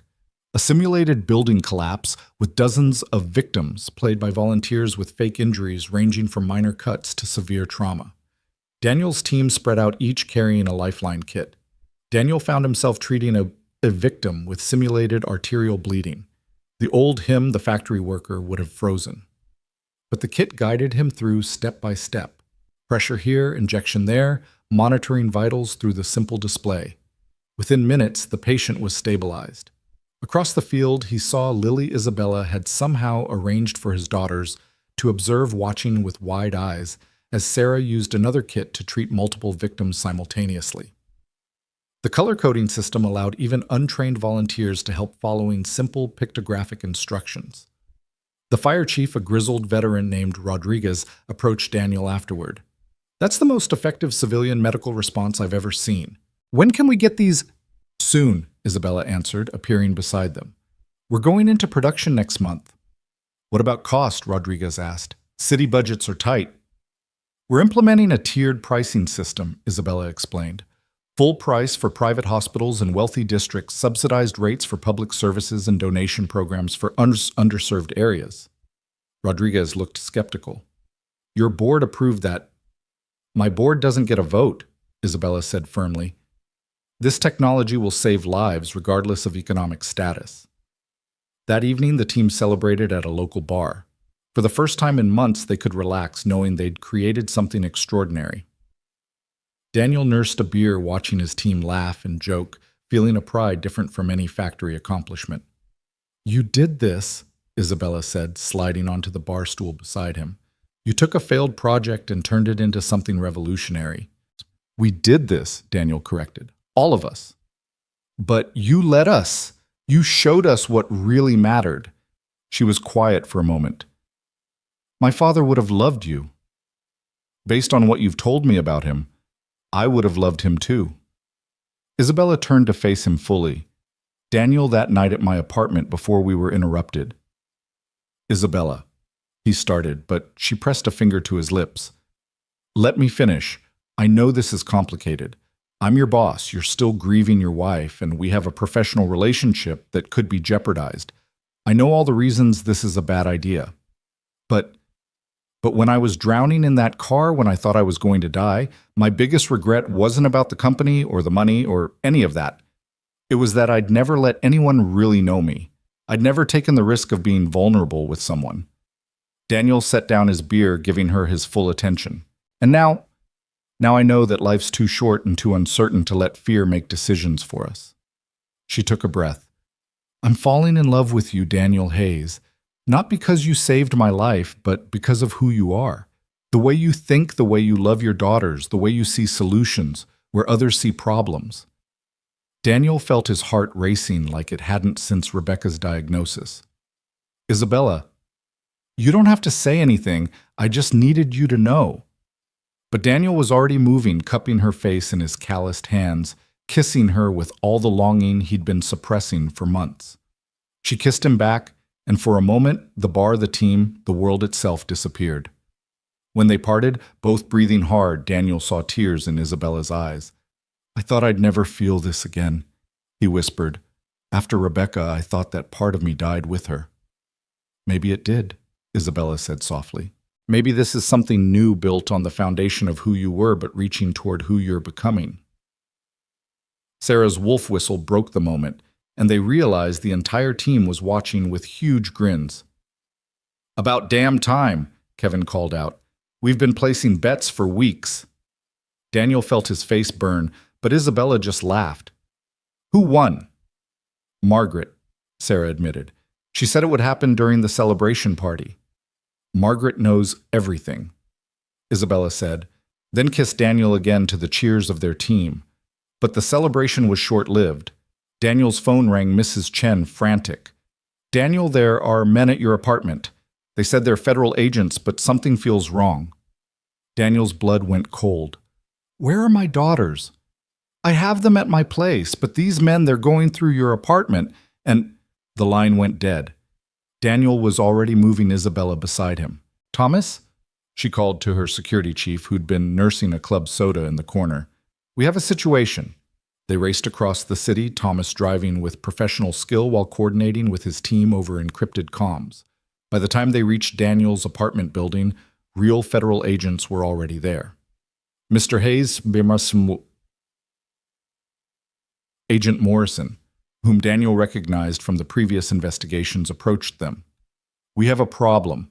Someone impersonated federal agents to search your apartment. They were looking for something specific." Daniel's apartment was ransacked, but not randomly. Whoever had searched it had been methodical professional. "They were looking for lifeline data," Isabella said with certainty. "They must think Daniel keeps copies at home." "Do you?" Morrison asked. "Of course not. All work stays at the office." But something was nagging at Daniel. He went to his bedroom to Rebecca's jewelry box that he'd never been able to pack away. Inside, beneath her wedding ring and the locket with their daughter's baby pictures, was a flash drive. "What is that?" Isabella asked. "Rebecca's medical records. I digitized everything after she died, trying to understand if we could have caught it earlier." Daniel pulled out the drive and his heart sank. Someone had marked it with a tiny dot of red ink. They found it. They marked it, but left it. "Why would they?" Isabella's eyes widened. "They think that's where you hid lifeline data. They're planning to come back for it." Agent Morrison immediately began coordinating a surveillance operation. "We'll use it as bait. When they come back, we'll be waiting." "My daughters," Daniel said. "They're not safe." "We're moving them to a secure location," Morrison assured him.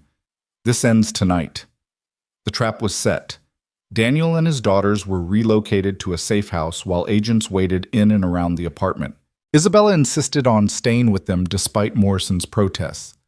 "They're after my technology," she said firmly. "I'm involved whether you like it or not." The safe house was a modest suburban home, unremarkable from the outside, but equipped with state-of-the-art security. Daniel's daughters were scared, but trying to be brave. Maya comforting Lily while pretending she wasn't terrified herself. "This is like a movie," Lily said, trying to find excitement in the fear. "Movies end in 2 hours," Maya replied. "This is real life." Isabella sat with them telling stories about her father's early days building the company, how he'd started in a garage with nothing but ideas and determination.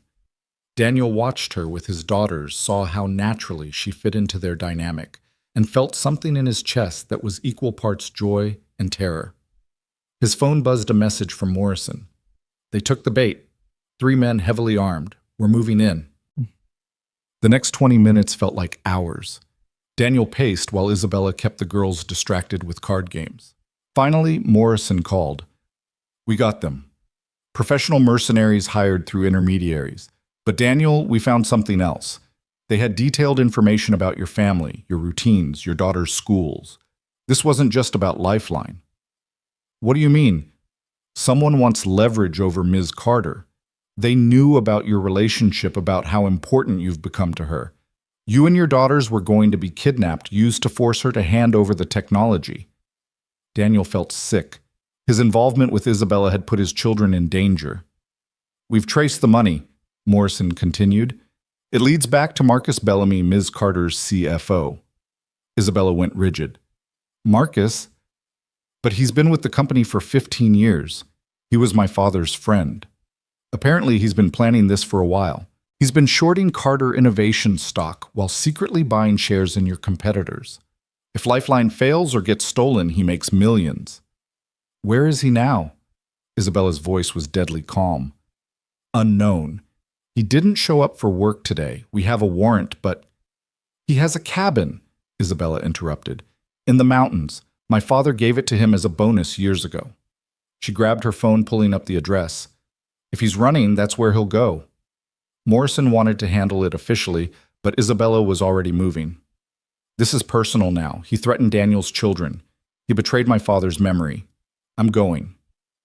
"Isabella, no." Daniel caught her arm. "Let the authorities handle it." "The authorities move too slowly. By the time they get warrants and organize a team, he'll be in another country." She looked at him with fierce determination. "I'm ending this tonight." Thomas was already bringing the car around. Daniel looked at his daughters, then at Isabella. "I'm coming with you."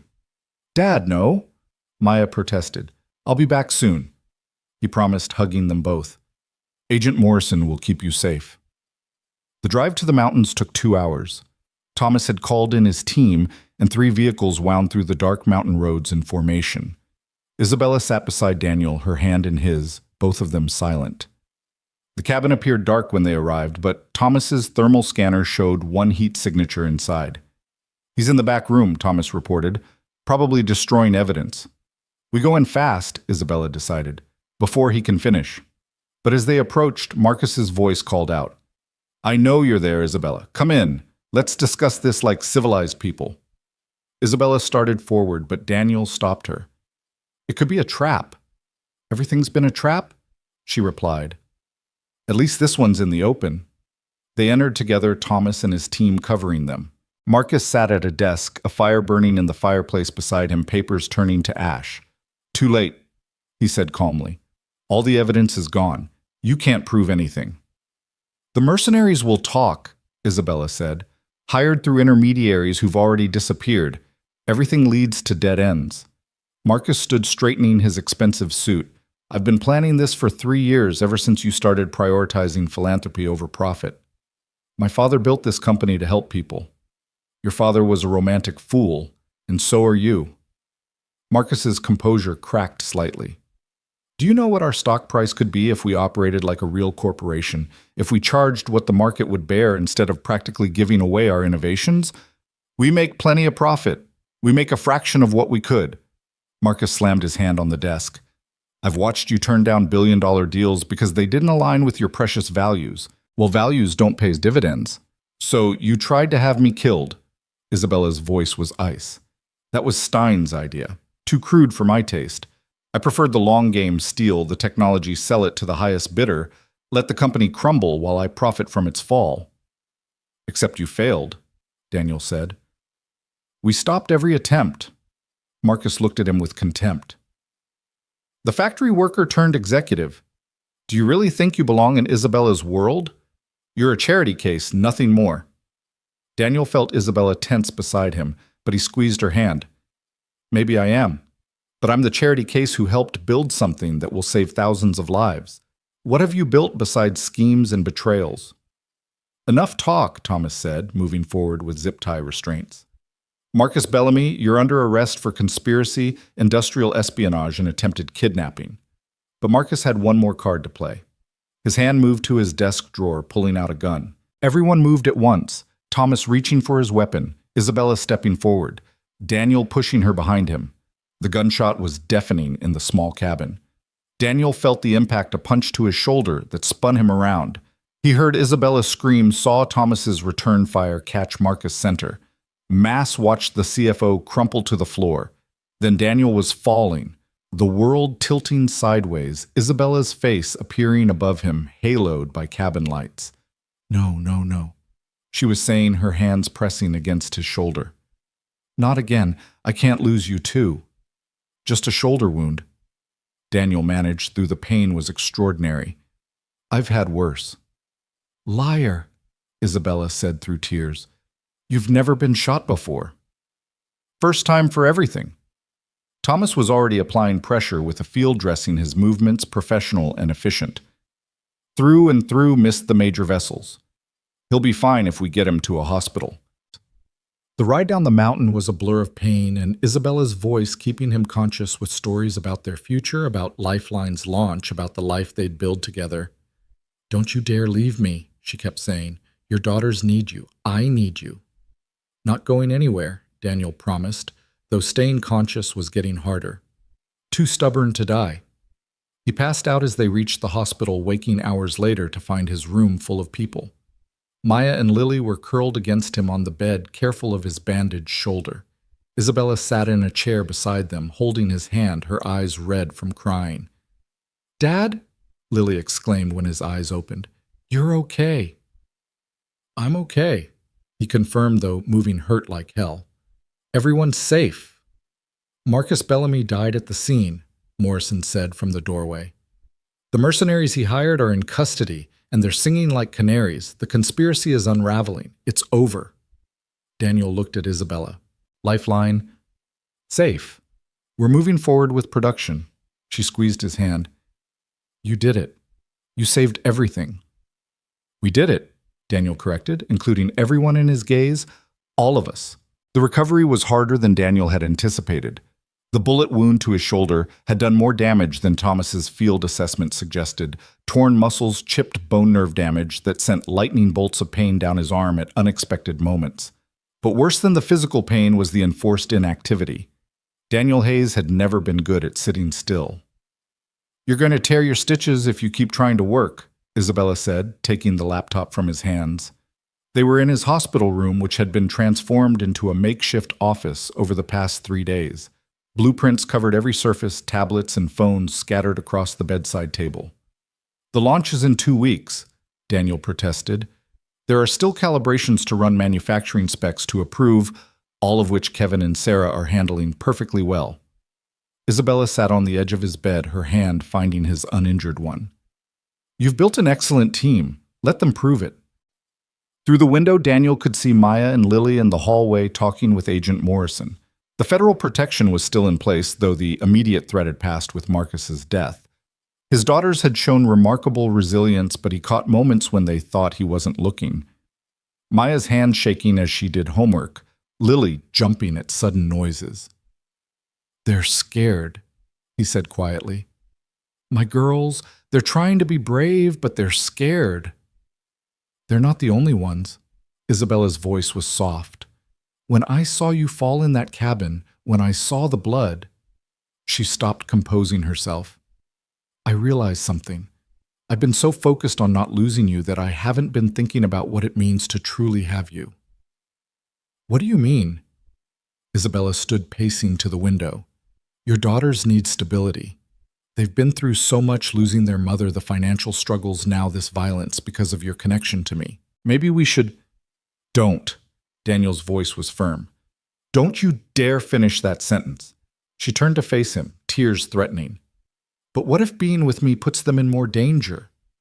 What if a meteor hits the Earth tomorrow? What if the stock market crashes? What if 1,000 things that might happen?" Daniel struggled to sit up straighter, ignoring the pain. "Isabella, my daughters have seen me happier in the past few months than I've been since Rebecca died. Not because of the money or the job, but because of you." "Daniel, Lily asked me last week if you could come to her school's career day. Maya wants your advice on her college applications. They're not just accepting you, they're choosing you." He held out his hand, and after a moment she took it. "We all are." A knock interrupted them. Kevin entered carrying a prototype case. "Sorry to interrupt, but we have a problem." Daniel's stomach dropped. "What kind of problem?" "The FDA accelerated their review of Lifeline.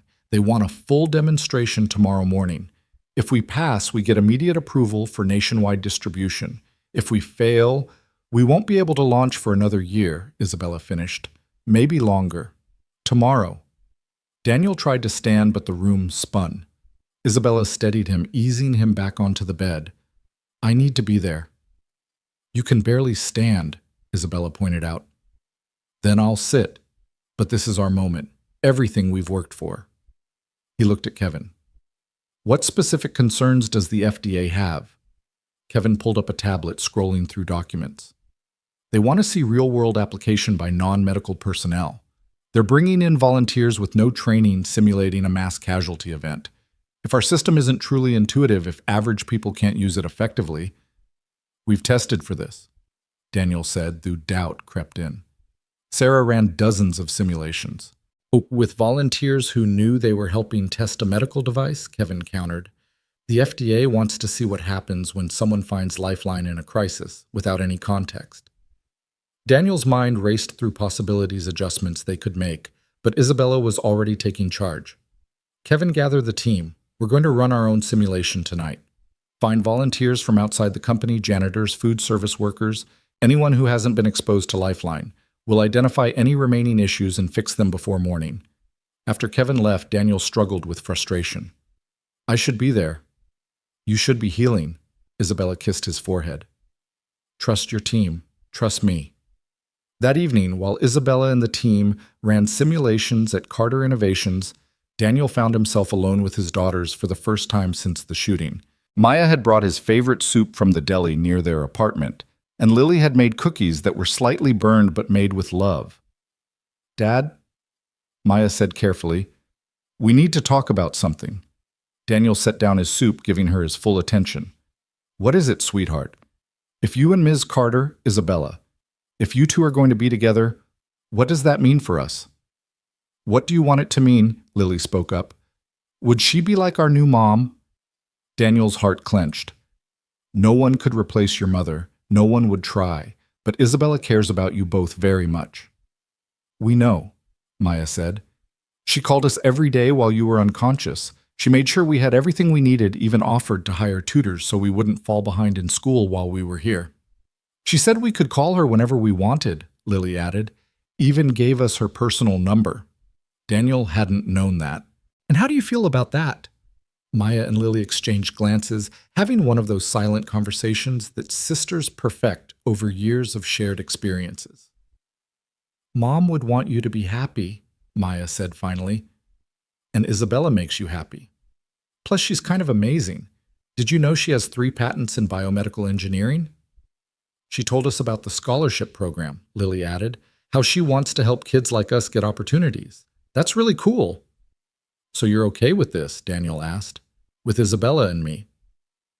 Dad, Maya said with teenage exasperation, we've been okay with it longer than you have. You're the one who needed convincing. That night, Daniel barely slept.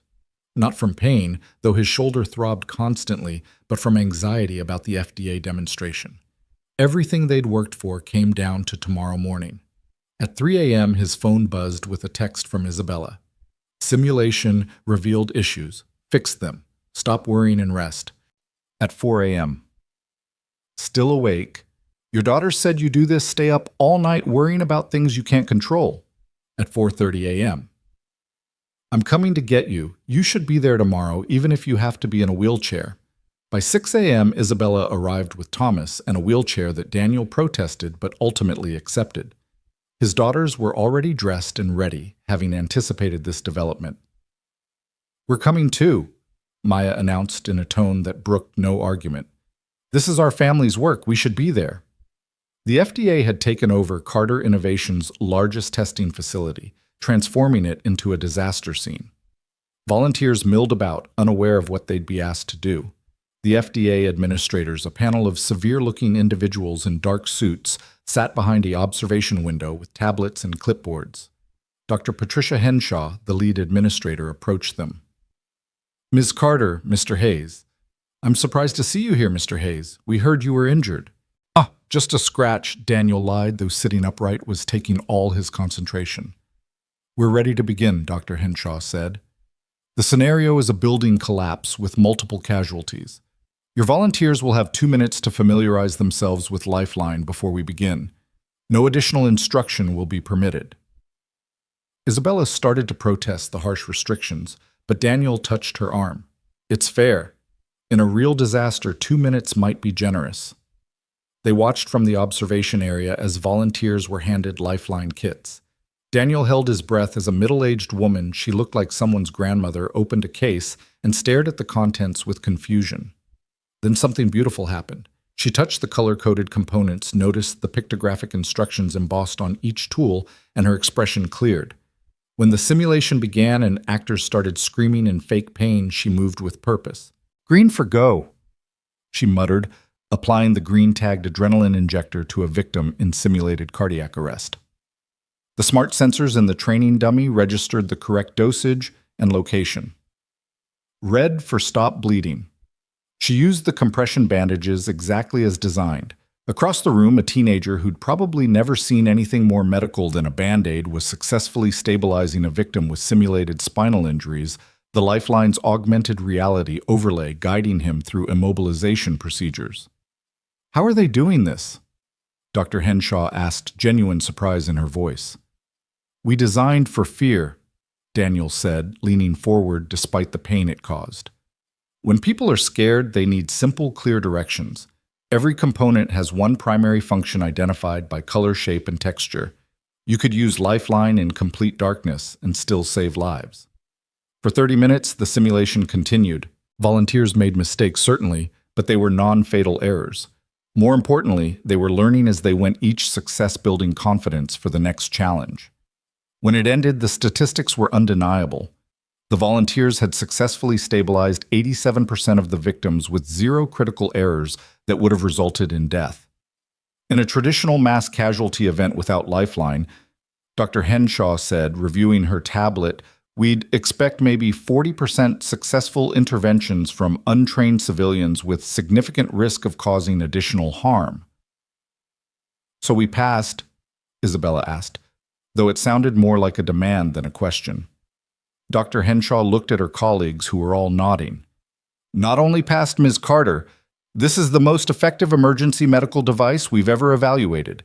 The FDA is prepared to fast-track approval for immediate production and distribution. The room erupted in celebration. Kevin actually jumped in the air. Sarah burst into tears, and the rest of the team engaged in a spontaneous group hug that somehow included Daniel's wheelchair. We did it, Isabella whispered in Daniel's ear. You did it. We all did it, Daniel corrected, but he was smiling so hard his face hurt. The next weeks passed in a blur of production schedules, distribution agreements, and media attention. The story of Lifeline's development, born from a dramatic river rescue created by an unlikely partnership between a CEO and a factory worker, captured public imagination. Daniel was finally released from the hospital, though his shoulder still required physical therapy. He returned to work to find his office decorated with banners and a cake that Lily had apparently supervised the making of. Surprise! His younger daughter shouted, then immediately looked worried. Is your shoulder okay? We didn't hurt it, did we? It's perfect, Daniel assured her, pulling both his daughters into a careful hug. The first Lifeline units shipped on a Thursday. Daniel stood with Isabella on the loading dock, watching trucks pull away carrying cases that would soon be saving lives across the country. My father would have loved this moment, Isabella said softly, his dream realized. He would have been proud of you, Daniel said, of what you've built, what you've protected. What we've built, Isabella corrected. I meant what I said before. None of this happens without you. That evening, they had dinner at Isabella's penthouse, a family dinner with Daniel's daughters, helping Isabella cook, while he supervised from a stool, his shoulder still limiting his mobility. It felt natural, comfortable, like they'd been doing this for years instead of months. I have something to tell you all, Isabella said as they ate. The board has approved a new initiative. For every Lifeline unit we sell at full price, we're donating one to underserved communities. That's amazing, Maya exclaimed. How many will that be? Based on current orders, about 10,000 units in the first year. 10,000 potential lives saved, Daniel said, pride swelling in his chest. More than that, Isabella said. Each unit can be used multiple times by multiple people. We're talking about hundreds of thousands of interventions. Lily had been quiet, pushing food around her plate. Finally, she spoke up. Mom would have thought this was really cool. The table went silent. They rarely talked about Rebecca directly, the wound still tender even after 3 years. Tell me about her, Isabella said gently. What would she have liked about it? Lily looked surprised, then smiled. She always said helping people was the most important thing. When she was sick, even when she felt really bad, she'd still make cookies for the other patients in chemo. She said making someone else smile made her feel better. She sounds wonderful, Isabella said. Maya added, she would have liked you.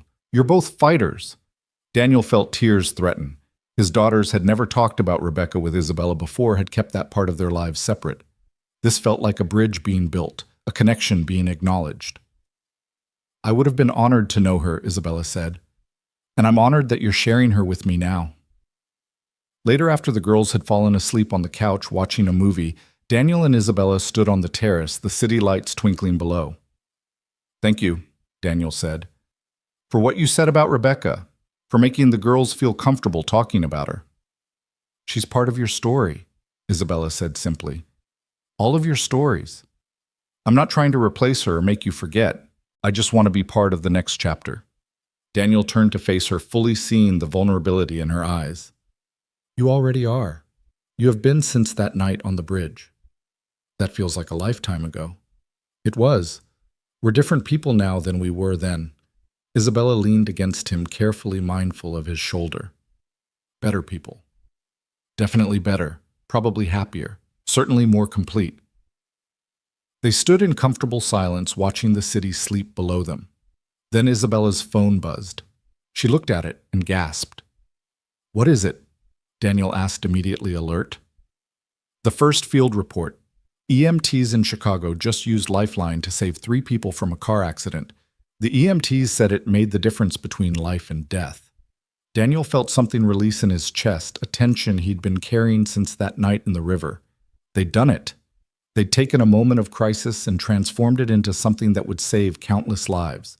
"We should celebrate," Isabella said. "We are. Every life saved is a celebration."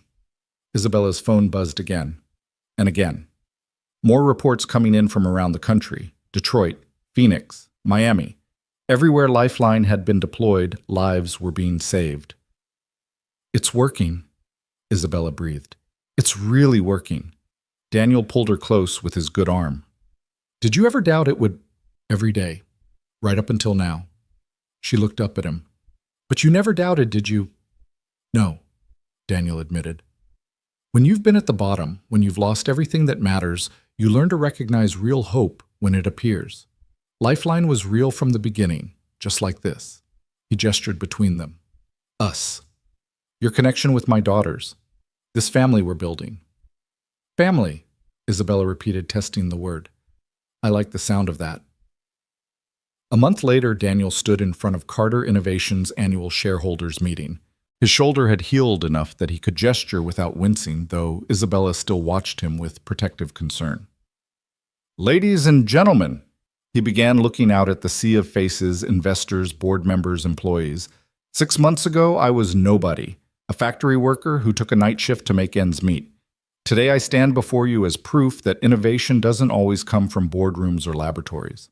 Sometimes it comes from desperation. Sometimes it comes from necessity.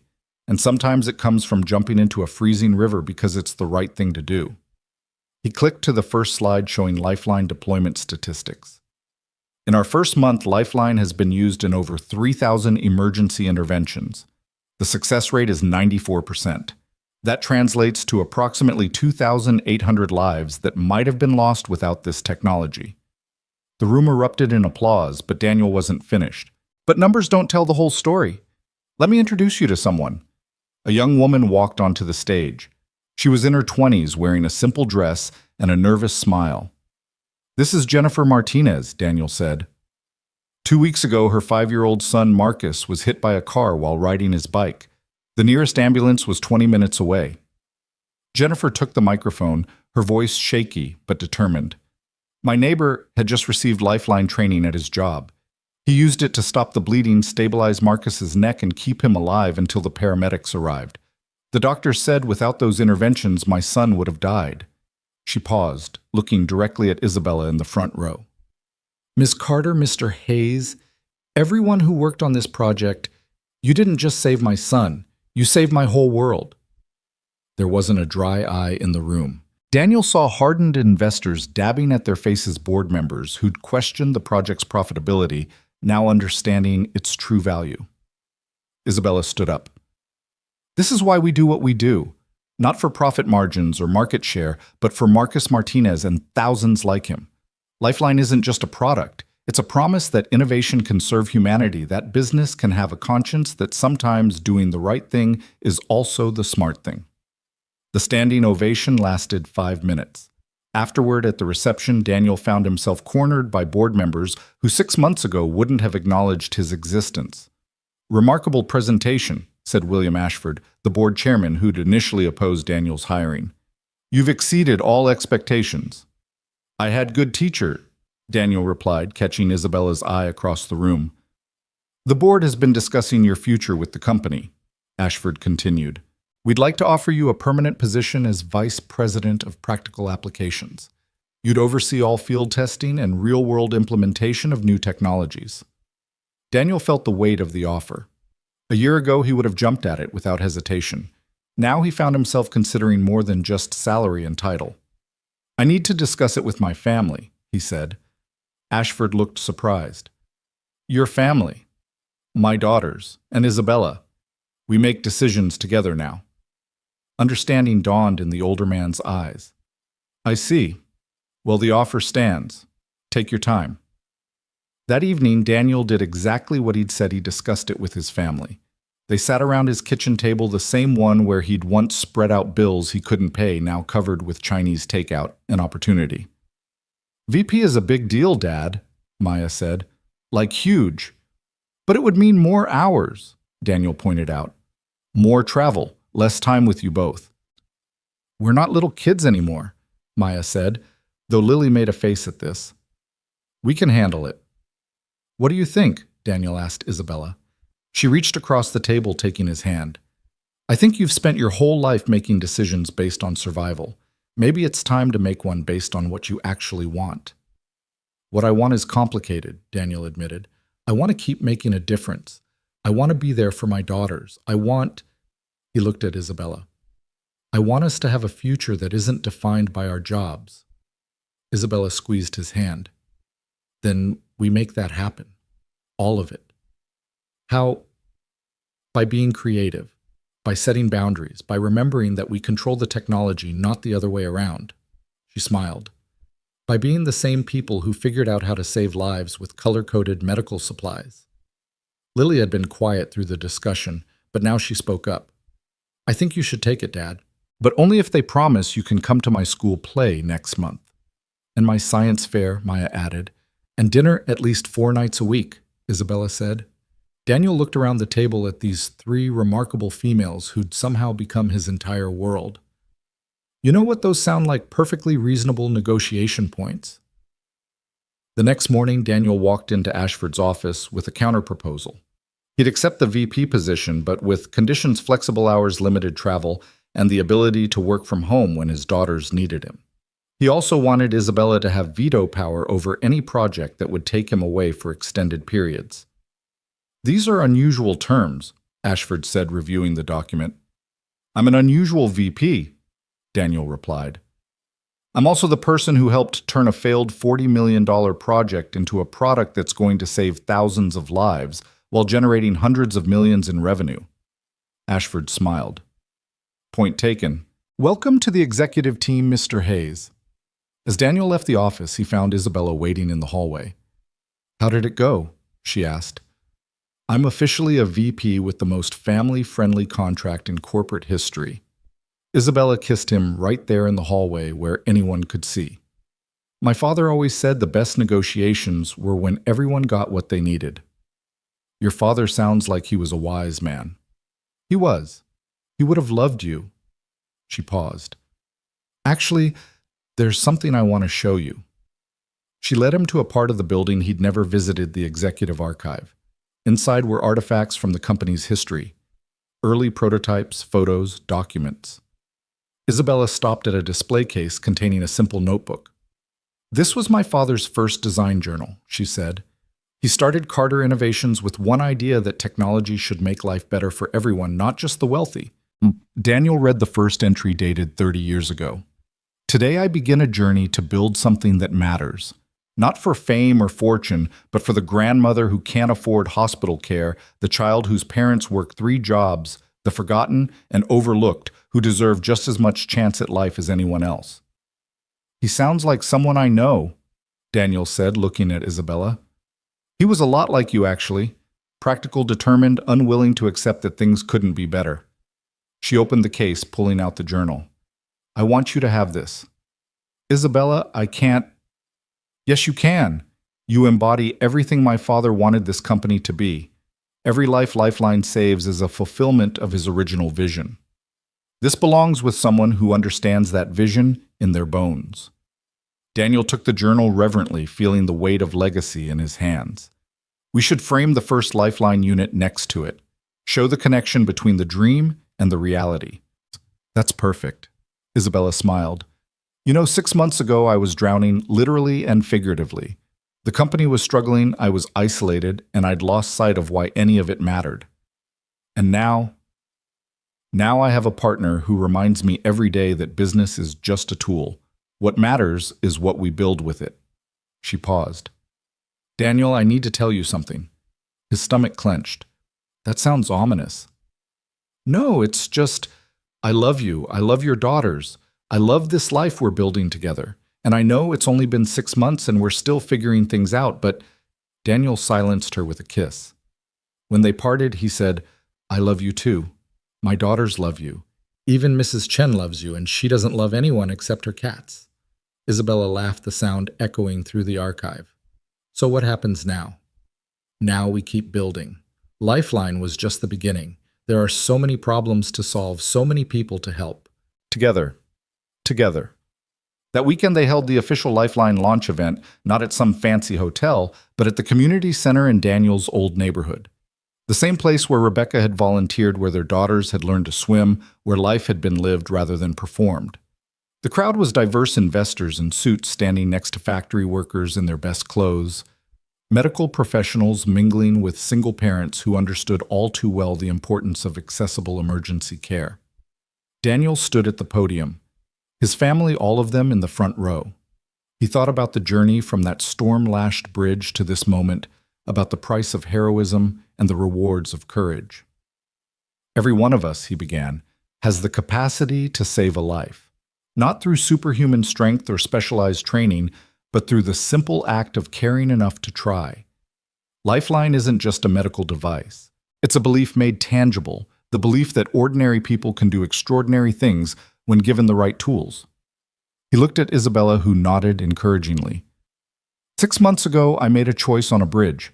That choice led me here to this moment, surrounded by people who believe that profit and purpose don't have to be enemies, that innovation should serve everyone, not just the privileged few." The crowd was silent, hanging on every word. Lifeline will save lives. That's what it was designed to do.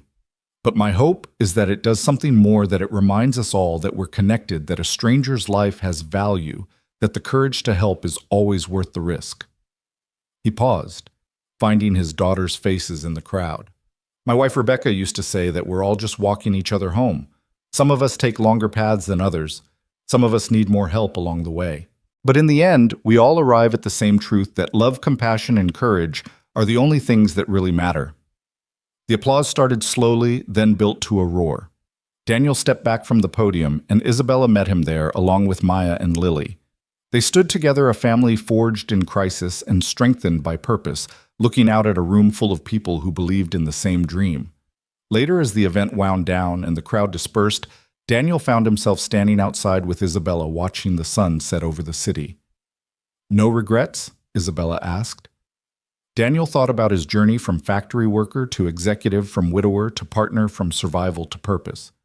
Not one. Even the dangerous parts, the getting shot part. Especially those parts. They led us here. Isabella leaned against him. "So what's our next adventure?" Daniel smiled, thinking about the plans forming in his mind, the problems still to solve, the lives still to save.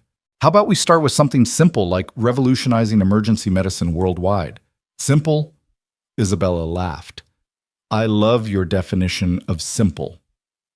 A car pulled up, their car now, something they'd bought together, decisions made as a unit rather than individuals. "Dad, are you coming?" Lily called from the window. "We're going to be late for movie night." "Family tradition," Daniel explained to the lingering guests. "Every Saturday, no matter what." As they drove home together, Daniel marveled at how much had changed. The man who jumped into that river had been drowning in his own way, weighted down by grief and financial pressure, and the crushing burden of doing everything alone. But that desperate dive had taught him something crucial. Sometimes the only way to save yourself is to save someone else first. In pulling Isabella from that sinking car, he'd pulled himself from a different kind of wreckage. The Lifeline project would go on to become one of the most successful medical devices in history, saving over 1 million lives in its first decade.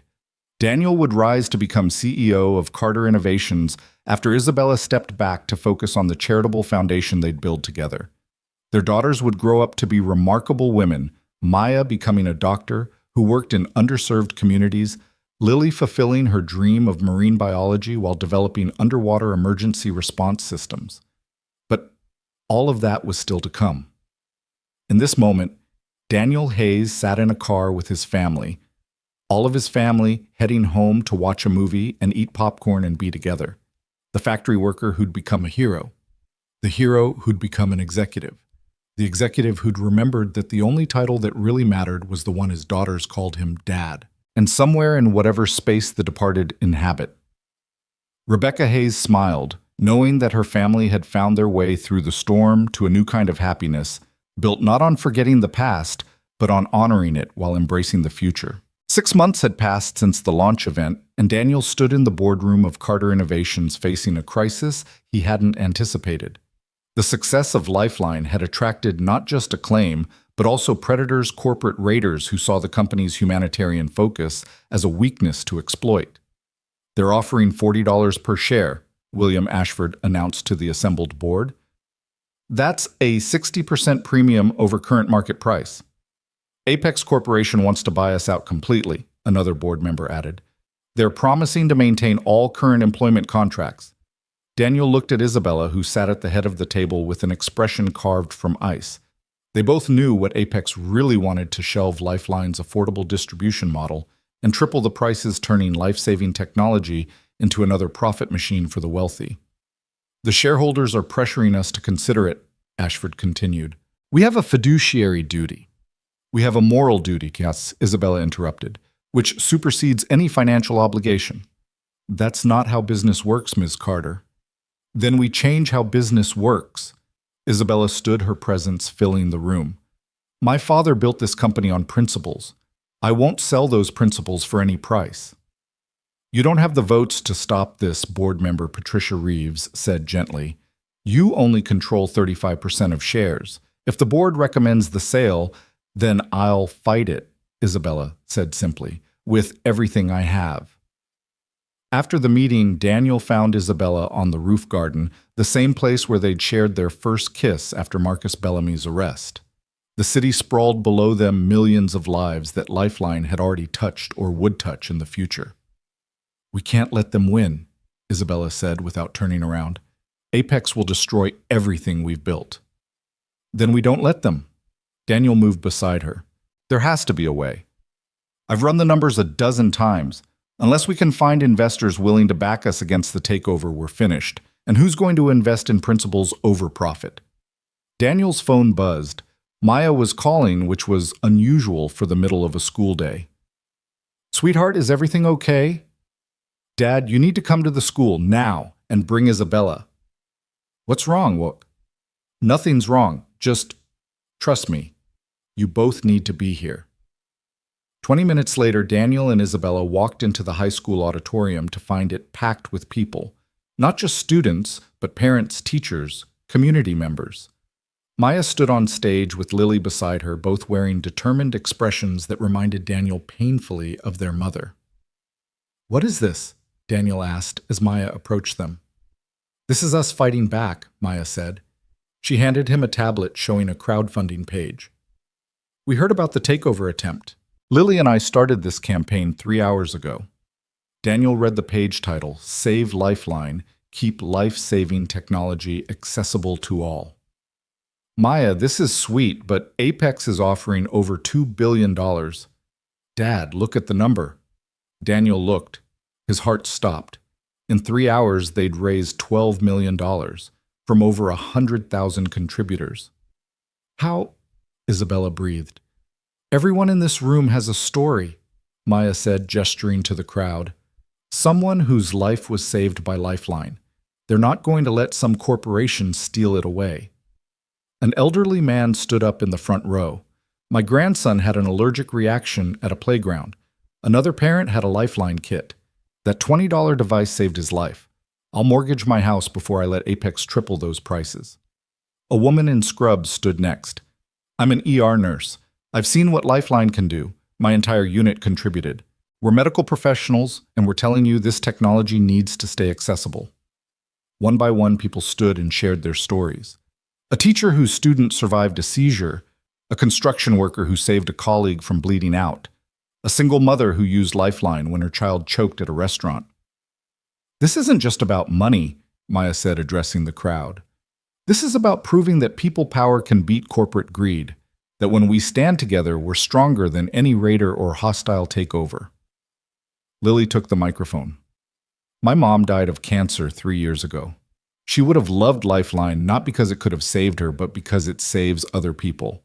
She always said the best investment was in each other. So we're asking you to invest not in a company, but in a promise. The promise that innovation should serve everyone. The crowd erupted in applause. Daniel felt tears on his face, unashamed of them. His daughters had inherited Rebecca's spirit in ways that continued to amaze him. Isabella stepped forward. If we can raise enough to buy out the wavering shareholders, we can block the takeover. But we're talking about hundreds of millions of dollars. Then we'd better get started, Maya said. She turned to the crowd. Everyone here tell 5 people. Those 5 tell 5 more. We make this viral. We make it global. We show the world that healthcare isn't just for the rich. The campaign exploded across social media. #Save Lifeline began trending within hours. Videos poured in from around the world, doctors in Africa demonstrating how Lifeline worked in resource-poor settings. Paramedics in Asia crediting it with saving earthquake victims, military medics showing how it revolutionized battlefield medicine. Daniel and Isabella worked around the clock, coordinating with supporters, managing media requests, and trying to counter Apex's increasingly aggressive tactics. The corporate raider responded by launching a smear campaign suggesting Carter Innovations was poorly managed, that the charitable model was unsustainable. They're lying about our financial stability, Isabella said, exhausted after another 18-hour day. They were in Daniel's office, surrounded by laptops and empty coffee cups. Then we tell the truth louder, Daniel replied. We open our books, complete transparency, show everyone exactly where the money goes. That's unprecedented. No corporation reveals that level of detail. We're not just any corporation. We're the company that believes in doing things differently. Isabella studied him, a smile slowly spreading across her face. You know what? You're right. Let's show them everything. The next morning, Carter Innovations did something no major corporation had ever done. They published their complete financial records online. Every expense, every profit margin, every charitable donation laid bare for public scrutiny. The response was immediate and overwhelming. Financial journalists praised the transparency. Ethicists held it up as a model for corporate responsibility. Most importantly, the crowdfunding accelerated. But Apex wasn't finished. 3 days before the shareholder vote, Daniel received a call that chilled him to the bone. Mr. Hayes, the disguised voice said, you have lovely daughters. It would be a shame if something happened to them. Daniel's hand clenched the phone. If you touch them, withdraw your opposition to the sale. Convince Ms. Carter to accept the offer, or Maya and Lily will pay the price. The line went dead. Daniel immediately called Thomas Isabella's security chief, who put protective details on both girls without alerting them to the danger. Then he did something that surprised even himself. He called a press conference. Standing before dozens of reporters with Isabella beside him and his daughters safely in the building behind him, Daniel laid out everything. Apex Corporation just threatened my children's lives to force this sale, he said, his voice steady despite his rage. They think fear will make us surrender. They're wrong. The reporters erupted with questions, but Daniel continued. Every time someone tries to profit from human suffering, they count on our silence, our fear, our willingness to protect ourselves rather than stand up for what's right. Today that ends. Isabella took the microphone. We're filing criminal charges against Apex Corporation. We're also announcing that regardless of the board vote, I will never allow this company to be sold to anyone who would restrict access to life-saving technology. How can you stop it if the board votes to sell? A reporter asked. Isabella smiled, but it was sharp as a blade.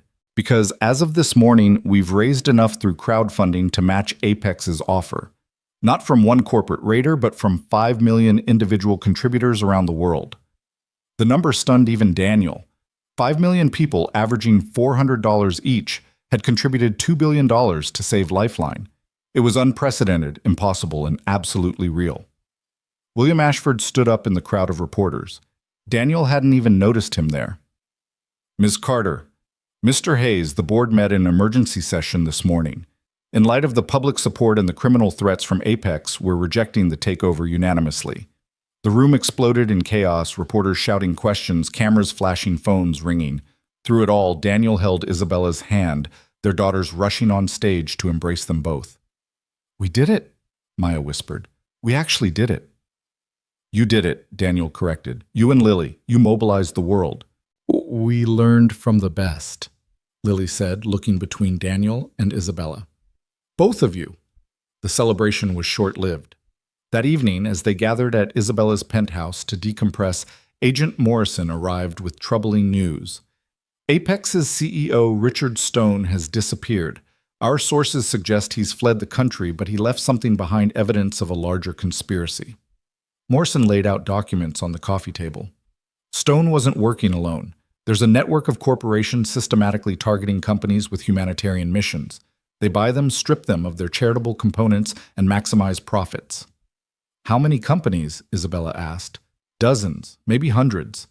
Medical devices, affordable housing initiatives, educational technology, anything that prioritizes access over profit. Daniel studied the documents, his mind already working through possibilities. So stopping the Apex takeover was just the beginning. I'm afraid so, Morrison confirmed. Stone had partners, and they're not going to stop just because one attempt failed.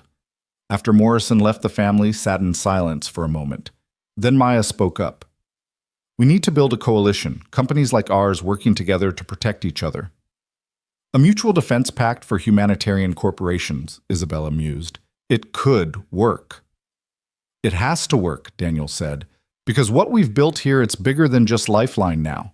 We've proven that people will fight for accessible health care, for corporate responsibility for each other. We can't let that momentum die. Over the next weeks, they did exactly that. The Humanitarian Business Alliance started with 5 companies and grew to 50 within a month. Each company pledged to support the others against hostile takeovers, to maintain transparent pricing, and to ensure their innovations remained accessible. Daniel found himself traveling, constantly speaking at conferences, meeting with CEOs who wanted to join the alliance. It was exhausting, but exhilarating. For the first time since Rebecca's death, he felt like he was part of something larger than survival. One evening, returning from a trip to Seattle, he found Isabella waiting in his office with an odd expression. What's wrong? He asked immediately. Nothing's wrong. Actually, something's very right. She handed him a tablet showing medical test results. I'm pregnant. The world stopped. Daniel stared at the results, then at Isabella, then back at the results. Pregnant, he repeated, as if saying it would make it more real. 8 weeks. I just found out today. Isabella's voice was uncertain. I know we haven't discussed this, and with everything happening with the company. Daniel kissed her, cutting off her words. When they parted, both were crying. Really? He asked. Really? We're having a baby. We're having a baby. Daniel pulled her close, his mind spinning with joy and terror in equal measure. What about the company, the alliance, your work? We'll continue, Isabella said firmly. Plenty of CEOs have babies. I'll just be doing it with more style. My daughters. Already know. I told them first. I hope that's okay. I wanted to make sure they were comfortable before... What did they say? Isabella smiled. Maya started researching the best prenatal vitamins, and Lily asked if she could name the baby.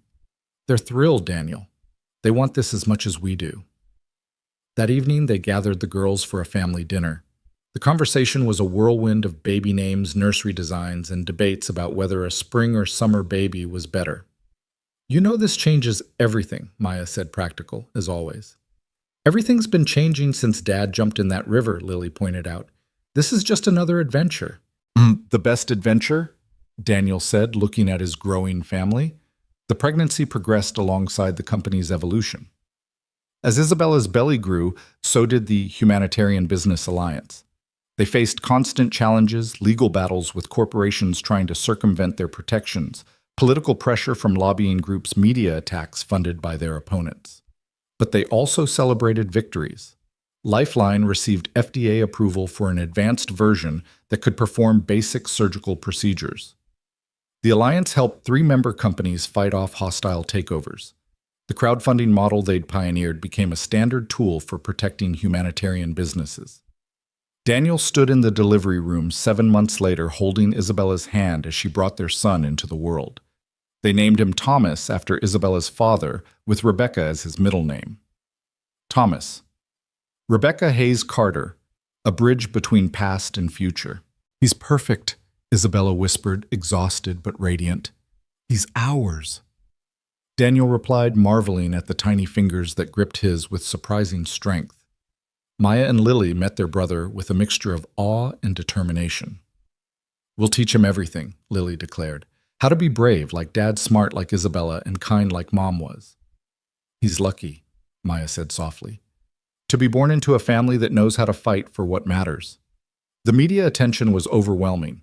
The baby born from the union of the factory worker turned executive and the CEO who'd revolutionized emergency medicine became a symbol of hope of what was possible when different worlds came together for a common purpose. But for Daniel, sitting in the hospital room with his complete family, the symbolism didn't matter. What mattered was Isabella sleeping peacefully after her ordeal, Maya reading to baby Thomas from a medical textbook. "It's never too early to start learning," she insisted, and Lily carefully painting the baby's tiny fingernails with non-toxic polish because he should look nice for his first photos. 3 years passed in a blur of growth, both corporate and personal. Thomas grew from a baby to a toddler with his father's determination and his mother's brilliant green eyes. Maya graduated as valedictorian and started pre-med at Johns Hopkins with a full scholarship from the Carter Foundation. Lily entered high school with dreams of combining marine biology with emergency medicine, underwater ambulances, she called them, and nobody laughed because they'd learned that impossible dreams had a way of becoming reality in the Hayes-Carter family. Carter Innovations went public with a unique structure that prevented any hostile takeover while maintaining their humanitarian mission. The initial public offering raised $3 billion, all reinvested in expanding Lifeline's reach to developing nations. Daniel, now CEO, after Isabella stepped back to focus on the foundation and their growing family, stood before the United Nations General Assembly, invited to speak about the revolution in humanitarian business. 5 years ago, he began looking out at delegates from nearly 200 countries. "I was a factory worker worried about paying my electric bill. Today, I stand here as proof that transformation is possible, not just personal transformation, but systemic change in how we think about business, about innovation, about our obligations to each other." He clicked to show a world map, dots of light indicating every place Lifeline had been deployed. The map was almost entirely illuminated.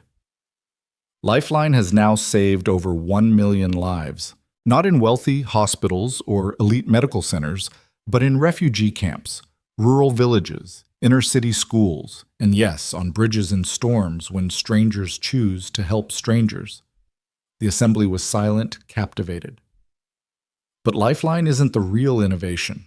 The real innovation is proving that companies can be both profitable and principled, that success doesn't require sacrificing conscience, that when we trust people to support what's right, they will rise to meet that trust. He paused, seeing Isabella in the gallery with Thomas on her lap, Maya and Lily beside them all, watching with pride. "My late wife Rebecca used to say that we're all just walking each other home. The Humanitarian Business Alliance now includes 300 companies across 40 countries, all committed to walking that path together. We're proving that capitalism doesn't have to be predatory, that innovation can serve everyone, that the future belongs not to those who extract value, but to those who create it." The standing ovation lasted 10 minutes. Later at the reception, Daniel found himself on a balcony overlooking the East River. The same water that had nearly claimed Isabella's life 5 years ago now reflected the lights of a city transformed in small ways by their work. "Proud of yourself?" Isabella asked, joining him with Thomas sleeping in her arms. "Proud of us," Daniel corrected. "All of us." "Dad?" Lily rushed onto the balcony, phone in hand. "You're trending worldwide. Everyone's sharing your speech." "More importantly," Maya added, "following her sister, Johns Hopkins wants to implement your distributed emergency response system campus-wide. They're calling it the Hayes Protocol." Daniel laughed. 6 years ago, I couldn't have imagined any of this." 6 years ago, you were a different person," Isabella said. "We all were." "No," Daniel said thoughtfully. "We were the same people. We just hadn't been tested yet. That night on the bridge didn't change who I was, it revealed it." "Philosophy from a CEO?" Isabella teased. "Philosophy from a father," Daniel corrected, gathering his family close. "Everything I've learned, everything we've built, comes down to a simple truth that Rebecca knew, and that jumping into that river taught me the only real wealth is in what we give, not what we keep. Thomas stirred in Isabella's arms, opening green eyes that matched his mother's. He reached for Daniel, who took him carefully, still amazed by the trust in those tiny hands. "So what's next?" Lily asked. "What's the next impossible thing we're going to make possible?" Daniel looked at his family, the daughters who'd supported him through the darkest times, the woman who'd given him a second chance at love, the son who represented hope for the future and felt the presence of Rebecca in all of it, her spirit living on in the values they carried forward. "Whatever it is, Jimo," he said, "we'll face it together. That's the only strategy that's never failed us." The moon rose over New York City, the same moon that had witnessed a desperate rescue on a stormy night 5 years ago. But tonight, it shone on a family that had transformed tragedy into triumph, loss into purpose, a single act of courage into a global movement. Inside the reception world, leaders and business moguls waited to hear more about the Hayes-Carter vision for humanitarian capitalism. But out on the balcony, Daniel Hayes stood with his family, holding his son, while his daughters debated whether underwater ambulances were actually feasible, and Isabella outlined plans for the Foundation's next initiative. They were no longer drowning, no longer just surviving.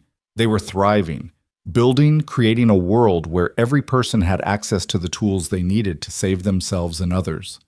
The bridge that had brought them together had become a foundation for countless other bridges, connecting humanity in ways that stock prices could never measure. "Mom would be so proud," Maya said softly, and they all knew she was right. Rebecca Hayes had died believing in the power of love and compassion to change the world. Her husband and daughters had taken that belief and made it manifest, proving that sometimes the poorest among us possess the richest hearts, that heroes don't wear capes but work uniforms, and that the greatest fortune isn't in what we accumulate, but in the lives we transform. The city lights twinkled below them like stars brought to earth, each one representing a life that might be saved, a family that might be preserved, a future that might be brighter. Because 5 years ago, a factory worker chose to stop on a bridge and dive into dark water to save a stranger. That stranger was no longer strange, that darkness had given way to light, and that dive had become an ascent that lifted not just 2 people but millions around the world, who now had access to life-saving technology they could afford. Daniel kissed his son's forehead, felt Isabella's hand slip into his, heard his daughters laughing about something on Maya's phone, and knew with absolute certainty that Rebecca was right. They were all just walking each other home. And what a beautiful, purposeful, meaningful walk it had become. The end. But really, it was just the beginning, because every life saved by Lifeline would create ripples touching other lives, inspiring other acts of courage, proving again and again that the best investment isn't in portfolios or profits, but in each other. The Hayes-Carter family had learned that lesson in the most dramatic way possible, and they would spend the rest of their lives teaching it to others, one saved life at a time.